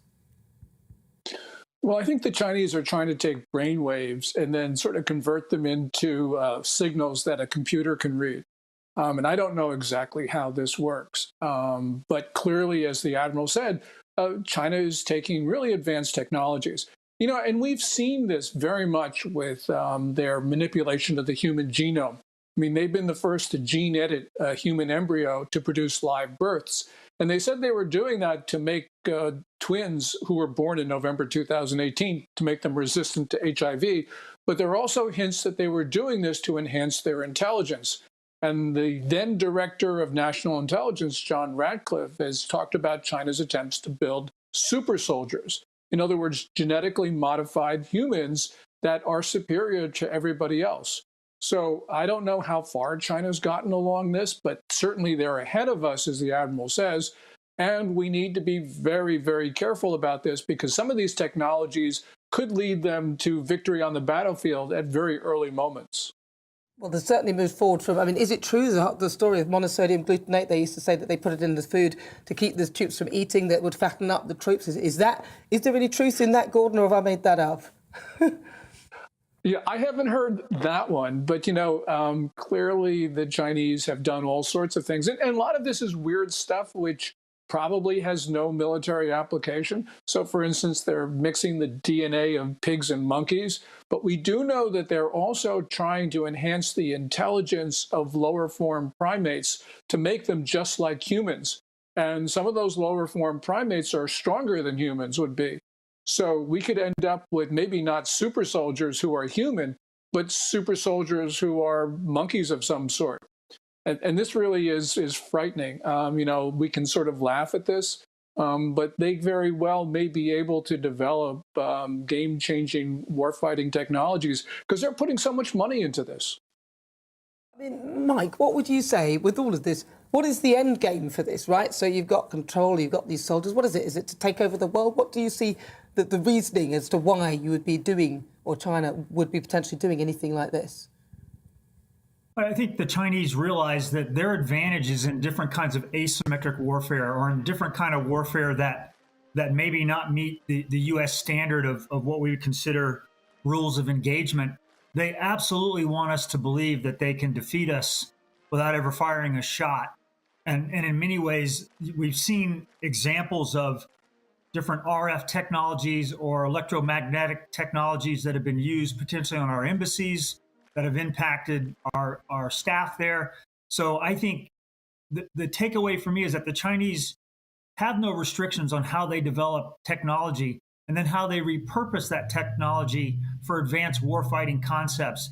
Even if it's more of a perception than a reality, I think we should take great care in what they're doing. And back to the key point that I made earlier, we used to have technological advantage that came from our industry, from our research departments, our labs and universities, and we always maintained what we called an offset strategy over the Chinese development of warfighting capability. We no longer have that. And so our challenge is not really even understanding what the Chinese may be doing. What are their intentions when it comes to some of these advanced warfighting concepts that we're talking about? I would not take anything off the table with respect to what China's developing right now. It's quite frightening, although if they do really want to paralyse us, they could just stop selling us cheap goods. That would be the end. You saw we've run out of lateral flow tests, and they all come from China, so it's kind of over for us when it comes to cheap goods. So I'm looking at this as somebody who's just overseeing it and trying to understand why they would want to actually take over the world, or create these troops and this whole sort of mission. They're buying large parts of Africa, and it just seems a bit odd. Gordon, if you were to try and sum up what you think their actual plan is for this, what would you see? Because I can't really see it. I don't understand why they would want all this. But what can you do once you own the world? What would happen? What's the point? Well, that's really up to them, but we know what Chinese leaders want. They've been actually very clear about it. They've been talking about tianxia, which is all under heaven. The notion that Chinese rulers have the mandate of heaven, not only to rule the entire world, but they're also compelled by heaven to do so. And what's really been frightening is this has gone beyond planet Earth, because since about 2018, Chinese officials have been talking about the moon and Mars as sovereign Chinese territory. So they want the near parts of the solar system. There's never been a more ambitious set of rulers. Now, what they'll do when they get all of this, if they get it, that's only up to them. But the point is, we know they want this. They tell us they want this. We see what they're doing. So the danger is obvious. And as Admiral Hewitt says, we've got to confront this. We've got to stop giving them the technology which they're going to use against us. And we've got to cut off, I think, trade and investment, because that's giving them the money to develop these technologies, which are then configured in weapons that are directed against us. Really, that's exactly what I see there. Thank you so much, Gordon Chang, for joining us, and also Admiral Mike Hewitt. A pleasure to talk to you both. Thank you so much for your thoughts on that subject. Let's see what my panel make of that. I'm going to start with you, Dominic.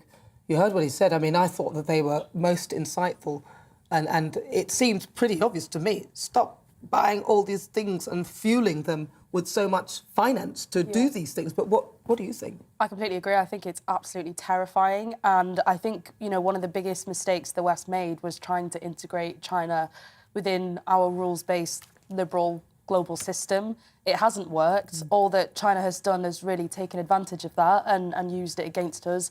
For example, with, the theft of American intellectual property, taken the technology that we use, that American companies use, and actually integrated that within their own system, but given their domestic businesses an advantage via state funding. So they're propping up their businesses to give them that advantage, but also stealing essentially Western ideas and the ideas of American companies to prop up their own economy. This has been going on for so long, and only now are people really starting to cotton onto it.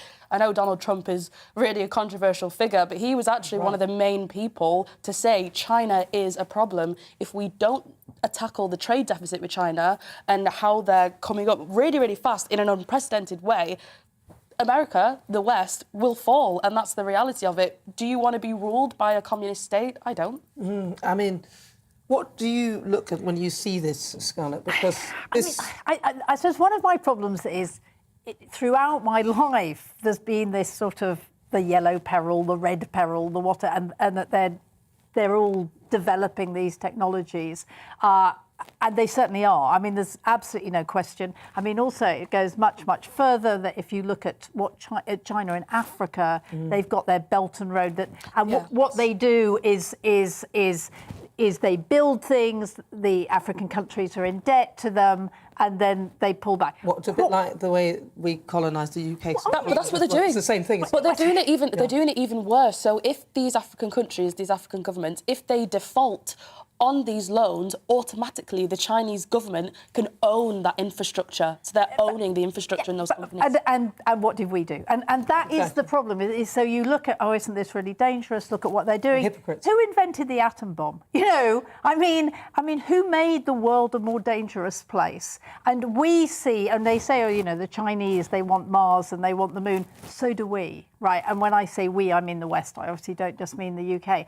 So, I mean, I just think that one can get completely paranoid about it. On the other hand, it is happening. There is absolutely no question. The Chinese are way ahead of the West with technology. Well, we're facilitating, aren't we? We're buying all these cheap goods. You saw what happened with the PPE. The virus we know came from China, as far as we know. That's all the information we have. And yet, in the end, we didn't have the PPE. We had to wait for a shipment from Turkey, which all went wrong. It was embarrassing that we couldn't even provide our own things. And then in the end, we had to wait for the things to come from China. And if you look at all the lateral flow tests, all the ones I've seen so far say made in China, I mean, it seems like the most obvious thing to just start to cut off trade and start to own our own manufacturing. But have you any thoughts on it? Well, no, I think that's you raise an interesting point. But I think to reshore, if you like, our manufacturing and diminish the importance of China in supply chains is going to take some time. It's not something that's going to happen overnight. And we, as Dominique has said, sort of got ourselves into this issue. For what it's worth, I don't think China has got expansionist ambitions in the sense of colonizing other countries in the way that the West did, or indeed in engaging with wars that turn into complete fiascos like the US invasion of Iraq or the botched withdrawal from Afghanistan. I don't see China doing that at all. What it is doing is it's challenging US hegemony, which has really been unchallenged for the last 70 years or so. I mean, you had the USSR, but since the collapse of the Berlin Wall in 1989, there's really been no rival to the US. Now, the US is a declining power. How long will it take to decline remains to be seen, but this is going to be the age of China. You can see what they're doing. You mentioned the Belt and Road, Scarlett. They're spending billions on the Belt and Road Initiative, which is going across not only the whole of their region through the Sutra-Trans, the old Silk Road, but into Europe, into Africa, because it's being driven by the rapacious need for resources that they have to fuel their economy. And we also know that they're ruthless about dissent. Look at what happened to Li Wenliang, the ophthalmologist in Wuhan, who identified the respiratory illness initially, was called in, hauled in by the authorities and made to sign a statement saying that he was disrupting social order and died of COVID himself only a few weeks later. Look what they're doing in Hong Kong with the protesters. Look what they're doing to the Uyghurs, and also their activities in the Taiwan Strait. Now, the real issue for the West is going to be if China at some point, and Xi Jinping's made no bones about it, he does want to see China as part of Taiwan as part of China. Yep. If they were to invade China, if they were to continue to do exercises in the Taiwan Strait, would the West, led by the US, what would they do? I can't see them engaging in a hot war. No, they would impose sanctions, and that's about as far as we would. So for all the froth that we come out with, there's very little we can do now. Well, it's sort of like like Russia and the Ukraine and China and Taiwan. Absolutely. Is a lot of huff and puff, and they're actually not going to do anything else. Well, we've got ourselves into these positions. Look at the US. Take a step back strategically and look at this geostrategically for a second. The US is a deeply divided nation. Their Capitol building was stormed in January. Biden's tried his best for months to pass a $1.2 trillion infrastructure bill, which has been held up in Congress. I mean, strategically, look, China are ruthless, absolutely ruthless at dissent. I mean, I'm no fans of China, but in terms of execution, they take a 100-year view. They've got a party in charge. They call it the Communist Party, but it's really capitalist communism, if you like. It's driven by economics, and they take a 100-year view. They don't have to deal with any of the issues that the Western democracies have to deal with. Well, I'll bring you back to what you said, though, that it will take time. They have a 100-year view. Surely we should be looking at things on a longer-term view as well. Well, and you can't do that in a democracy. But that's what why not? Why do that in a democracy? This is why Huawei, just to finish this very quickly. Go on. Just on Huawei 5G, this is why those Tory backbenchers were saying that strategically we've made a strategic error here by integrating Huawei into the 5G network and pushed against it, and then the government changed its tack on it. Yeah, I mean, the problem is as long as you have elections every 5 years or so, which you do in the West, every politician, I mean, Liz Truss might be the foreign secretary. Liz Truss is thinking of two things. One is winning the next election, and two is, when is she going to be leader? That is the first thing they think about. And the Chinese, I mean, not that there isn't, frankly, dissent at the top about who's where in the pecking order, but they do. I mean, it is the whole thing about was it Mao who said has the French Revolution worked? We have to take time to tell because it's only been 300 years. So I do think that that is the problem, is that the Chinese are very, very strategic, and actually we're tactical and we make terrible errors. I mean, I think there is a way that we could tackle it, though, because, although we are sort of marred by the fact that, we are democracies, I think that generally that there is a global consensus on foreign policy with, organisations like NATO, for example. There is sort of one route that all of these countries that are allies together, there is one route that they take, and I think that we can take that approach to China, and we are doing it. I mean, Joe Biden, although he's not as aggressive as Donald Trump, he generally is taking a very similar approach towards China. I think the real issue is, as you mentioned, the One Belt, One Road initiative, because once that is finished and it's able to transport those minerals seamlessly back to China, that's endgame. And I think that's what we need to focus on, if I'm being honest. And what do you think we could actually do about it? If we focus on it, what? try and disrupt it. I don't know, try and reach out to these countries, because what's attractive to a lot of these African countries is they are getting very attractive loans from China. It's enabling them to improve their own economies. Maybe try and flirt with them and see what we can do there. I'm not an expert on this, I don't know, but I think that's what... The first thing is we don't lower our aid. I mean, you know, so what have we done? What do you mean by... Sorry, so you're saying we don't lower our aid for where? Well, so we used to do 0.7, it's now down to 0.5. It could go lower, right? So the first, and we get rid of the British Council, which was, I mean, we have lessened the British Council amazingly. Incredible soft power, the British Council. I mean, if you're talking about you know, impact for bucks, it was incredible. We've lowered that, and actually our influence is less. Where's that soft power got us, though? I don't think it's gotten us very far. I think we're dealing with much bigger... I accept your point, Scarlett, about the British Council. I think they do a great job, and soft power is very important. And so is the BBC and also GBNews and other things, right? But we're talking about strategic issues here which require trillions of investment.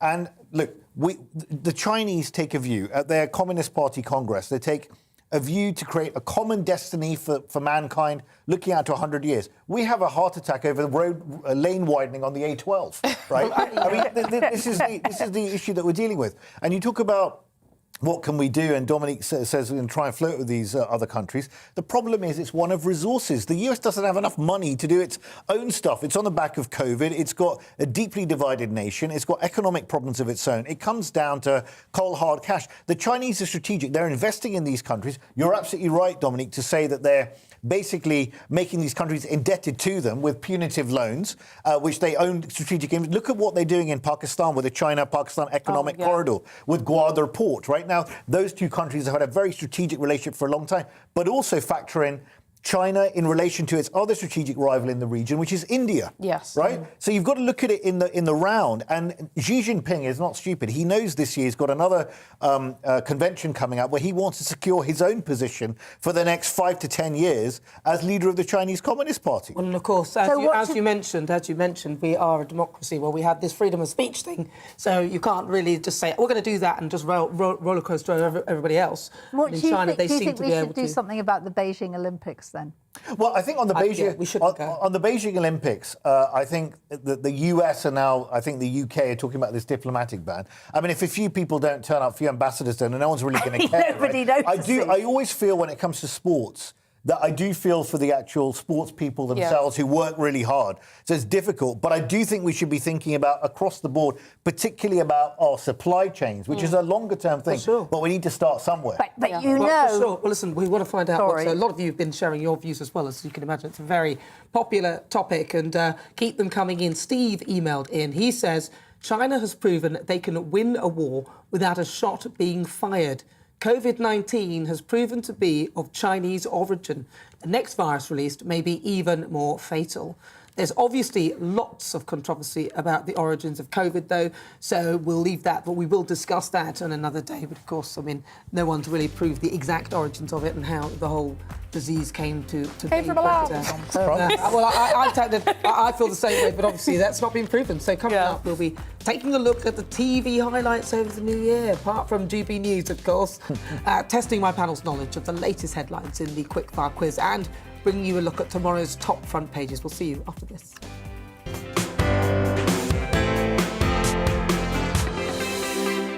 Hello there, I'm Eamon. And I'm Isabel. And you're watching the GB News digital stream across the United Kingdom. And around the world. If you're here in the UK, you can also watch us on your TV screen. GB News is Freeview channel 236. On Sky, we're channel 515. 626 on Virgin Media. Just remember, you might need to retune your TV to watch the channel. Yeah, and if you are doing that, find out more about retuning by going to gbnews.uk.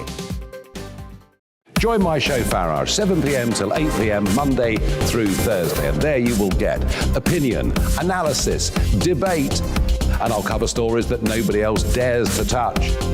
And then for the last 15 minutes, talking pints. We're over a drink. We have a civilized conversation with someone. We very often disagree, but we do it in a grown-up way. Come and join me on Farage.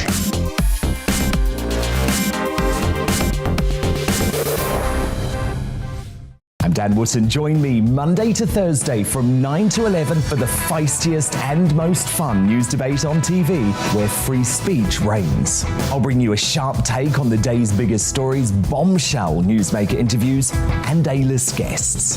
And I guarantee you, no spin, no bias, no censorship, and no reason to go to bed. That's Dan Wootton Tonight, Monday to Thursdays from 9 on GB News. Hello there, I'm Eamon Holmes. And I'm Isabel Webster.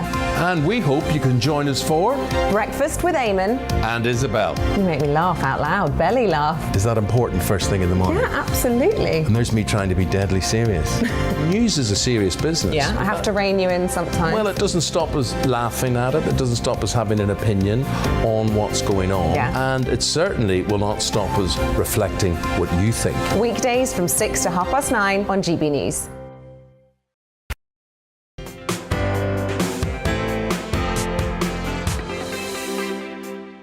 The holidays aren't over yet. I finished off my whole binge watch of Married at First Sight Series 8 Australia. It's just so good.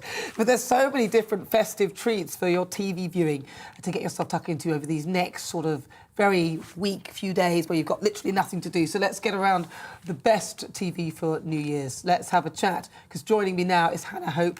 She's an assistant showbiz editor at The Sun on Sunday. Hannah, welcome aboard. Thank you so much for joining us. So what are your top picks then? What do you recommend? So everyone is talking about it, but I do fully recommend it. It's a 3-part BBC drama called A Very British Scandal, which is about the bombshell divorce in the 1960s between the Duke and Duchess of Argyll. Now, it stars Claire Foy, who we know from The Crown, playing the Queen, and Paul Bettany, who played the Duke and Duchess. And they play very loathsome, complicated characters. So you kind of realise the faults in both of them, but it's just a scandalous, sort of sordid affair that they have. And all of the upcomings of all of their divorce all comes out obviously in the press and in the courtroom, and it's based on a true story. So I fully recommend that. And also it talks about her diaries where she wrote about her sex life, and also this picture of a shirtless man that at the time in the 1960s was very scandalous indeed. Oh, I see. I think the biggest scandal there was that they were smoking on a train. Looking at that, you can smoke on a train. Do you remember those days when you could smoke on the underground? I mean, I didn't smoke, I don't smoke. But, God, I'm in madness. Now, what else have you seen then? There's more. What else is worth a watch? So, there's also on Netflix a film that's causing quite a lot of controversy. It's a bit like Marmite. People love it and hate it. Don't Look Up. Now, it stars Leonardo DiCaprio, Meryl Streep, Jennifer Lawrence. It's a brilliant cast. And it's all about these scientists who discover a comet coming for Earth that's going to destroy the planet. And they're trying to convince the US politicians to take it seriously. Now, it's based on climate change. Adam McKay, the writer, who also wrote Anchorman and lots of other comedies, is really trying to shake the shoulders of the audience to take climate change more seriously. But it is also a very funny script, excellent acting, and it's a satire, so I won't ruin the ending, but it might not be as you would normally expect with these apocalyptic films. Some people have found its delivery a little blunt, but I thoroughly enjoyed it. I even watched it on Christmas Day, actually, so it was really good. That's always a good sign when you can watch a film once and then actually watch it again, because most of them I can't do that. Although I'll tell you what is a good watch, and this is like if you have children, Minions. Have you watched Minions? Despicable Me, Minions 1 and 2. It's brilliant. I found it hilarious. Me and my 4-year-old laughed at that. But anyway, we'll move on. What else have you seen that's worth a definite watch? Well, on New Year's Day, some people think it's zany and a bit inane, but The Masked Singer is back for a series 3 on ITV at 7 p.m. We've got the crazy costumes. We've got a donut, a chandelier, a traffic cone. And what it is, if you haven't seen it before, is celebrities are wearing these outlandish costumes and performing to a panel of judges, Rita Ora, Davina McCall, Jonathan Ross and Mo Gilligan. And they've simply got to guess who is behind the mask. There's no prize, there's no money. It's simply as the fun of guessing who it is. And there have been singers underneath the mask. We've had Nicola Roberts and Joss Stone, but we've also had some unlikely performers like footballer Teddy Sheringham. And I just think in January, when it's bleak and everyone's feeling depressed that Christmas is over and maybe you're a bit broke and overweight, it's just quite fun and colourful. Talk to me about this Harry Potter reunion. Presumably it's without J.K. Rowling, which is a slight insult. But what is that about? So it's a 155-minute reunion with all the cast. It's on New Year's Day on Now TV. And they reunite for the first time in 20 years since the first movie was released. And it's for Harry Potter fans, it's an absolute must-watch. Huge nostalgia. All the cast talk about secrets from behind the scenes. Emma Watson confesses that she had a crush on Tom Felton, who played Malfoy. And Rupert Grint, who plays Ron, reveals that he actually lost himself because he felt so immersed in this character of Ron on the show. You are right. J.K. Rowling, the creator of Harry Potter, only makes a 30-second appearance. That obviously comes after her controversial trans views, which has seen a lot of the actors distance themselves from her. But they do allow her a little appearance and a cameo, if you will. Well, I didn't think her views were that controversial. I thought she made perfect sense. Hannah, thank you so much for joining us. That's Hannah Hope. Thank you for that. She's the assistant showbiz editor at The Sun on Sunday. Whoa, so loads worth watching. But now it's time for something a little bit different. It's my quick fire quiz. My panellists will be going head-to-head on 4 topical news questions. They've each got a buzzer with them to give that a go. Let's see, what have you got? Let's start with Dominique, your buzzer. Orange. Give it a press. Oh. Yes. That's great, isn't it? Lovely stuff. Right, now, the only rules for this quiz is that you do not buzz before the end of the question. If you do, you'll be immediately disqualified. OK? OK. Right. Sent out of the room. Right, here we go. Question 1. What claim did Elon Musk make about his tens of thousands of satellites in response to accusations that they are clogging space? Was it A, they are collapsible, B, they are vital for Tesla's GPS system, or C, they are actually very small? Dominique? They're actually very small. Is that the correct answer? Is she right?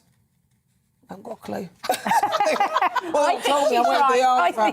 The correct answer is... I think you're right, yes. After accusations that he was making it difficult for other countries to launch satellites, Musk insisted to the Financial Times, space is extremely enormous and satellites are very tiny.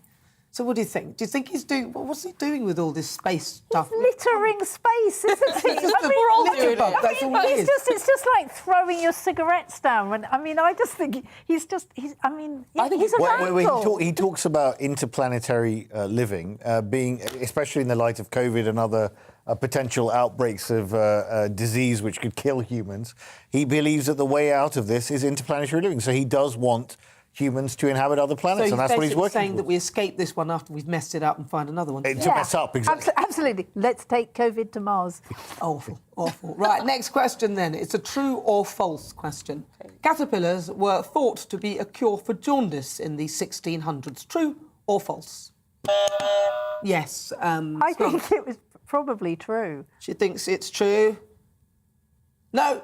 It's false. For an extra throwaway point, can you say what creature they suggested might be the... For jaundice? For jaundice. Leeches. No. What do you think? You can eat them in France. They're quite popular. Snails. Yeah, very good. Yes, it will be snails. Yes, a newly discovered 17th century handbook titled Cordial Waters and Syrups includes a recipe for snail water, basically snails in heated beer, that were purported to cure jaundice. I'm pretty sure that wouldn't work. But do you have any unusual remedies? Scarlett, you look like you might have I think, well, the best remedy for a hangover is Coca-Cola or something like that. I've heard that before. It really is brilliant. And the best remedy, if you're getting a bad cold, I mean, this is not COVID, but if you're getting something on your chest, turmeric and honey mixed with lemon. I got my son to do it. He does it all the time. Well, do you know, your answer to a fizzy drink like something like Coca-Cola or Pepsi or any other ones that are very similar to that is actually a legitimate answer, because they are full of salts and sugars which help to rehydrate. Oh. So there's Absolutely. some rehydration in there. And they use that a lot in Africa, actually, to rehydrate because it's so hot.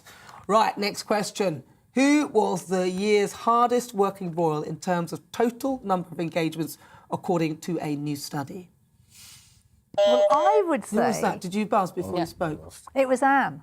You think it was Anne? Isn't it always Anne? What do you think? Who do you think? I think it was Prince Edward. Prince Edward, who would you say? I have no clue. Prince William? You're not Meghan Markle. Well, she's not a royal. Even Prince William. Queen, I don't know. Keep up. The answer was actually Anne. It's always Anne. It's always Anne. She's been the hardest working royal for years. She's always the one, yes. She's I mean, always the one. Yes, the Princess Royal carried out 381 engagements in 2021, just 10 more than her older brother Charles. Prince William deserves kudos for stepping up to the plate. He's the only major royal to have increased his workload from before the pandemic, and according to the Daily Express, he was the third with 227 engagements, 11 more than in 2009. She doesn't get as much press. That's No. why I've... No, he doesn't. She doesn't. No, she doesn't. It's Just gets interesting. on with the job. Yeah. Yeah. It's interesting. Well, she doesn't keep on recycling her clothes, which other people would call wearing it a second time. Because, you know, Kate has only spent £48,000 this year on clothes. Oh, what a cheap Which is Wow. so little. And you think, oh, that I had £48,000. Really, I mean, if I was a princess like that, or, you know, I was expecting to give me the clothes, I wouldn't be paying for them. But the day, every time she wears a coat for the second, third or even fourth time, the Daily Mail says she's recycling. Would you say that we're seeing enough of the royals?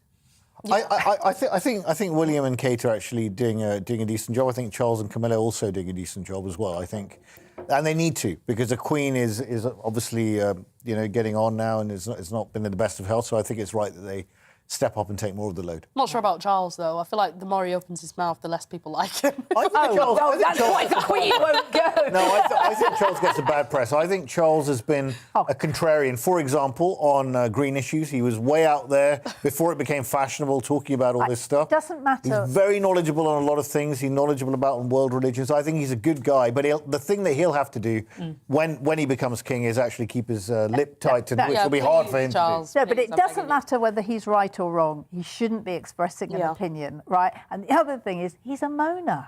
And he really whinges about what a terrible childhood he had. I mean, you know, talk about born into privilege. Well, like father, like son, I suppose, if he's whinging about his childhood. Really? Final question tonight.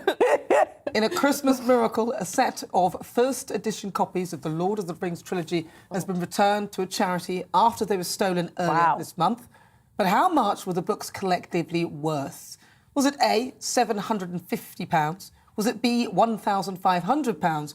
Or was it C, £3,000? I've not heard that buzzer before. That must have been you, Ali. Yes, £3,000. £3,000 is the wrong answer. Really? Somebody else can buzz in now. Oh, right. The one and only buzz. Oh, right. Ali, I thought you were right. No, 1,000. No, it's too late. We have to take your first answer. 750 is the wrong answer. I will say 1,500. You didn't buzz in, so unfortunately you did not. Oh, I love this game. I'll give it to you, though, Sid. Thank you. I think she might and have what won. is the prize? There's nothing. You have one. Glass of water. Just some water. We'll top her up in a minute. Yes, the answer is the books were stolen from a shop supporting the St Richard's Hospice, which benefits from more than 2,900 patients. It helps family members of bereaved people in Worcester. A lovely endeavour. Panel, what was the most expensive thing that you have ever lost, and also the most elaborate purchase that you've ever made? The most expensive thing I've lost is my car was stolen behind my house in East London. Clearly a crime problem. How did they get the keys? It was a keyless entry, really? so I think they hacked in using some sort of computer or something and took the car away. They went in the morning and there was a big gaping space in the road. You must have thought, did I park it there? That's exactly. Yeah, exactly. And how much was it worth?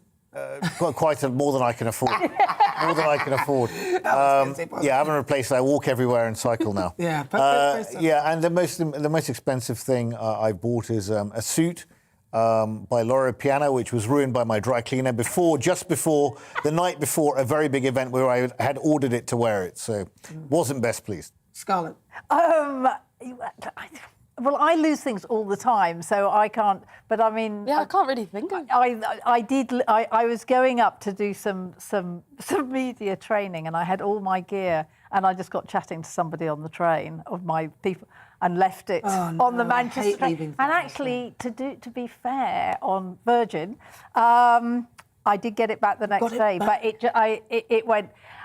And, well, the most expensive thing I've just bought for my son, which is not very much, but it was a ticket for a really big music festival that he loves. Nice. Dominique, have you got any expensive things? I hate losing things. Yeah, I mean, I feel like I lose everything. I've lost iPhones. I had an iPad stolen from me as well. Oh, no. And in terms of expensive things that I've bought, I mean, a recent one would be a new Oculus Quest for myself, with the virtual reality stuff. Oh, right, that's a yeah. Really? Yeah, I bought myself it for like a Christmas gift, and I was very happy with it. Well, you have to do that in a room where there's nothing you sort of bump into. No, yeah, because I was playing it recently. I was playing something called Lightsaber or something, and I literally punched the cabinet next to me. What they don't tell you about those things. Right, well, let's take a look at tomorrow's headlines. Why not? Let's see what we've got. So some good news on the front of the Times. No need for more COVID curbs, say NHS chiefs. Yes, apparently they believe, health service leaders do not believe that the threshold for new restrictions has been crossed despite a surge in hospital admissions. So interestingly enough, they don't think we need any more. So here we go, look at that. No need for NHS curbs, say NHS chiefs. Fabulous, fabulous. Right, let's have a look at the front cover of the Mail. Andrew should be quaking in his boots, says the Mail. They're quoting Lisa Bloom, an attorney for numerous victims of Maxwell and who was interviewed on this last show last night. She says this shows a jury is willing to come back with a guilty verdict even if the accusers are not present. I just want to quickly come back to the story about no need for more COVID curbs. What do you say? Do you think this is the end of the COVID curbs? I think you can guess what my opinion is. I just wanted to hear it again. I completely agree, and I think the consensus on restrictions now is sort of changing. At one point throughout the year, a lot of people were very pro-restrictions, but I think the government overplayed its hand with the panic around Omicron, and now we know it's less mild, less people hospitalised. They're there for a short amount of time. No more restrictions on our lives, please. No more restrictions, right. The Guardian warns that a lack of COVID tests for the NHS could have a devastating impact. Sajid Javid has been urged to ensure NHS workers are prioritised for tests amid the current shortage after warning the system in place for ensuring this was not working. Now, you've seen it. It's a bit of a mess, isn't it, they said get tested, now you can't get hold of the test, right? Well, yeah, I mean, so a friend of mine actually got hold of me today to say he'd just tested positive, so he couldn't go where he wanted to go for New Year's. But he went to get a he couldn't get a PCR test online, so he had to go to somewhere private and spend a fortune. And then the PCR test said negative, so he's now left in a complete quandary. Limbo. Well, you should listen to the PCR. Apparently they're more accurate. But it's big business. I think it's new business. I wish I'd thought of it. Lateral flow testing, please. I would like to set up my own business. I could do it now. I don't understand about the testing thing, because surely a lot of staff within the NHS as well, they've not been able to come in because of all this testing. I think we should scale down mass testing for healthy people. Mass testing, more testing. Well, except the problem is you then get COVID in hospital. I mean, that's not the problem. Good. Let's take a look at the Daily Star, which leads on the claims that COVID opportunists are capitalising on the shortage of tests by flogging lat flows. They thought of it before me. For up to £210, their headline, daylight swabbery. I mean, it is. This is what we're talking about. It's a whole industry that's suddenly evolved, and these tests. Yeah. Well, I ordered a test from the company that Owen Paterson, that MP who had to resign and ultimately in disgrace because he was supporting this company, lobbying for them. I ordered a test from that company before I was meant to travel. It never arrived. I'm still waiting. Still waiting. Yeah, still waiting. Well, listen, on today's show, we've been asking, were the Milton Keynes protests freedom of speech in an action or spreading the dangerous disinformation? 55% of you said it was an example of free speech in action. 45% of you said that what we witnessed was the spreading of harmful disinformation. We also asked, do you need to worry about China's futuristic weapons? 85% of you said yes. 15% said no. I'm going to thank you so much to my panel, Ali, Maharaj, Scarlett McGuire and Dominic Samuels for joining me today. Thank you so much. It's been a pleasure as ever. And thank you to you at home for joining me. I'll be back tomorrow, New Year's Eve at 10 o'clock. Make sure you join me there for a taste. It's time to remind ourselves there's always another winter. Canary Islands sponsors the weather. Exceptionally mild as we approach 2022 for New Year's Eve. Most of the rain will wane, it will fade, but it is going to be a windy one.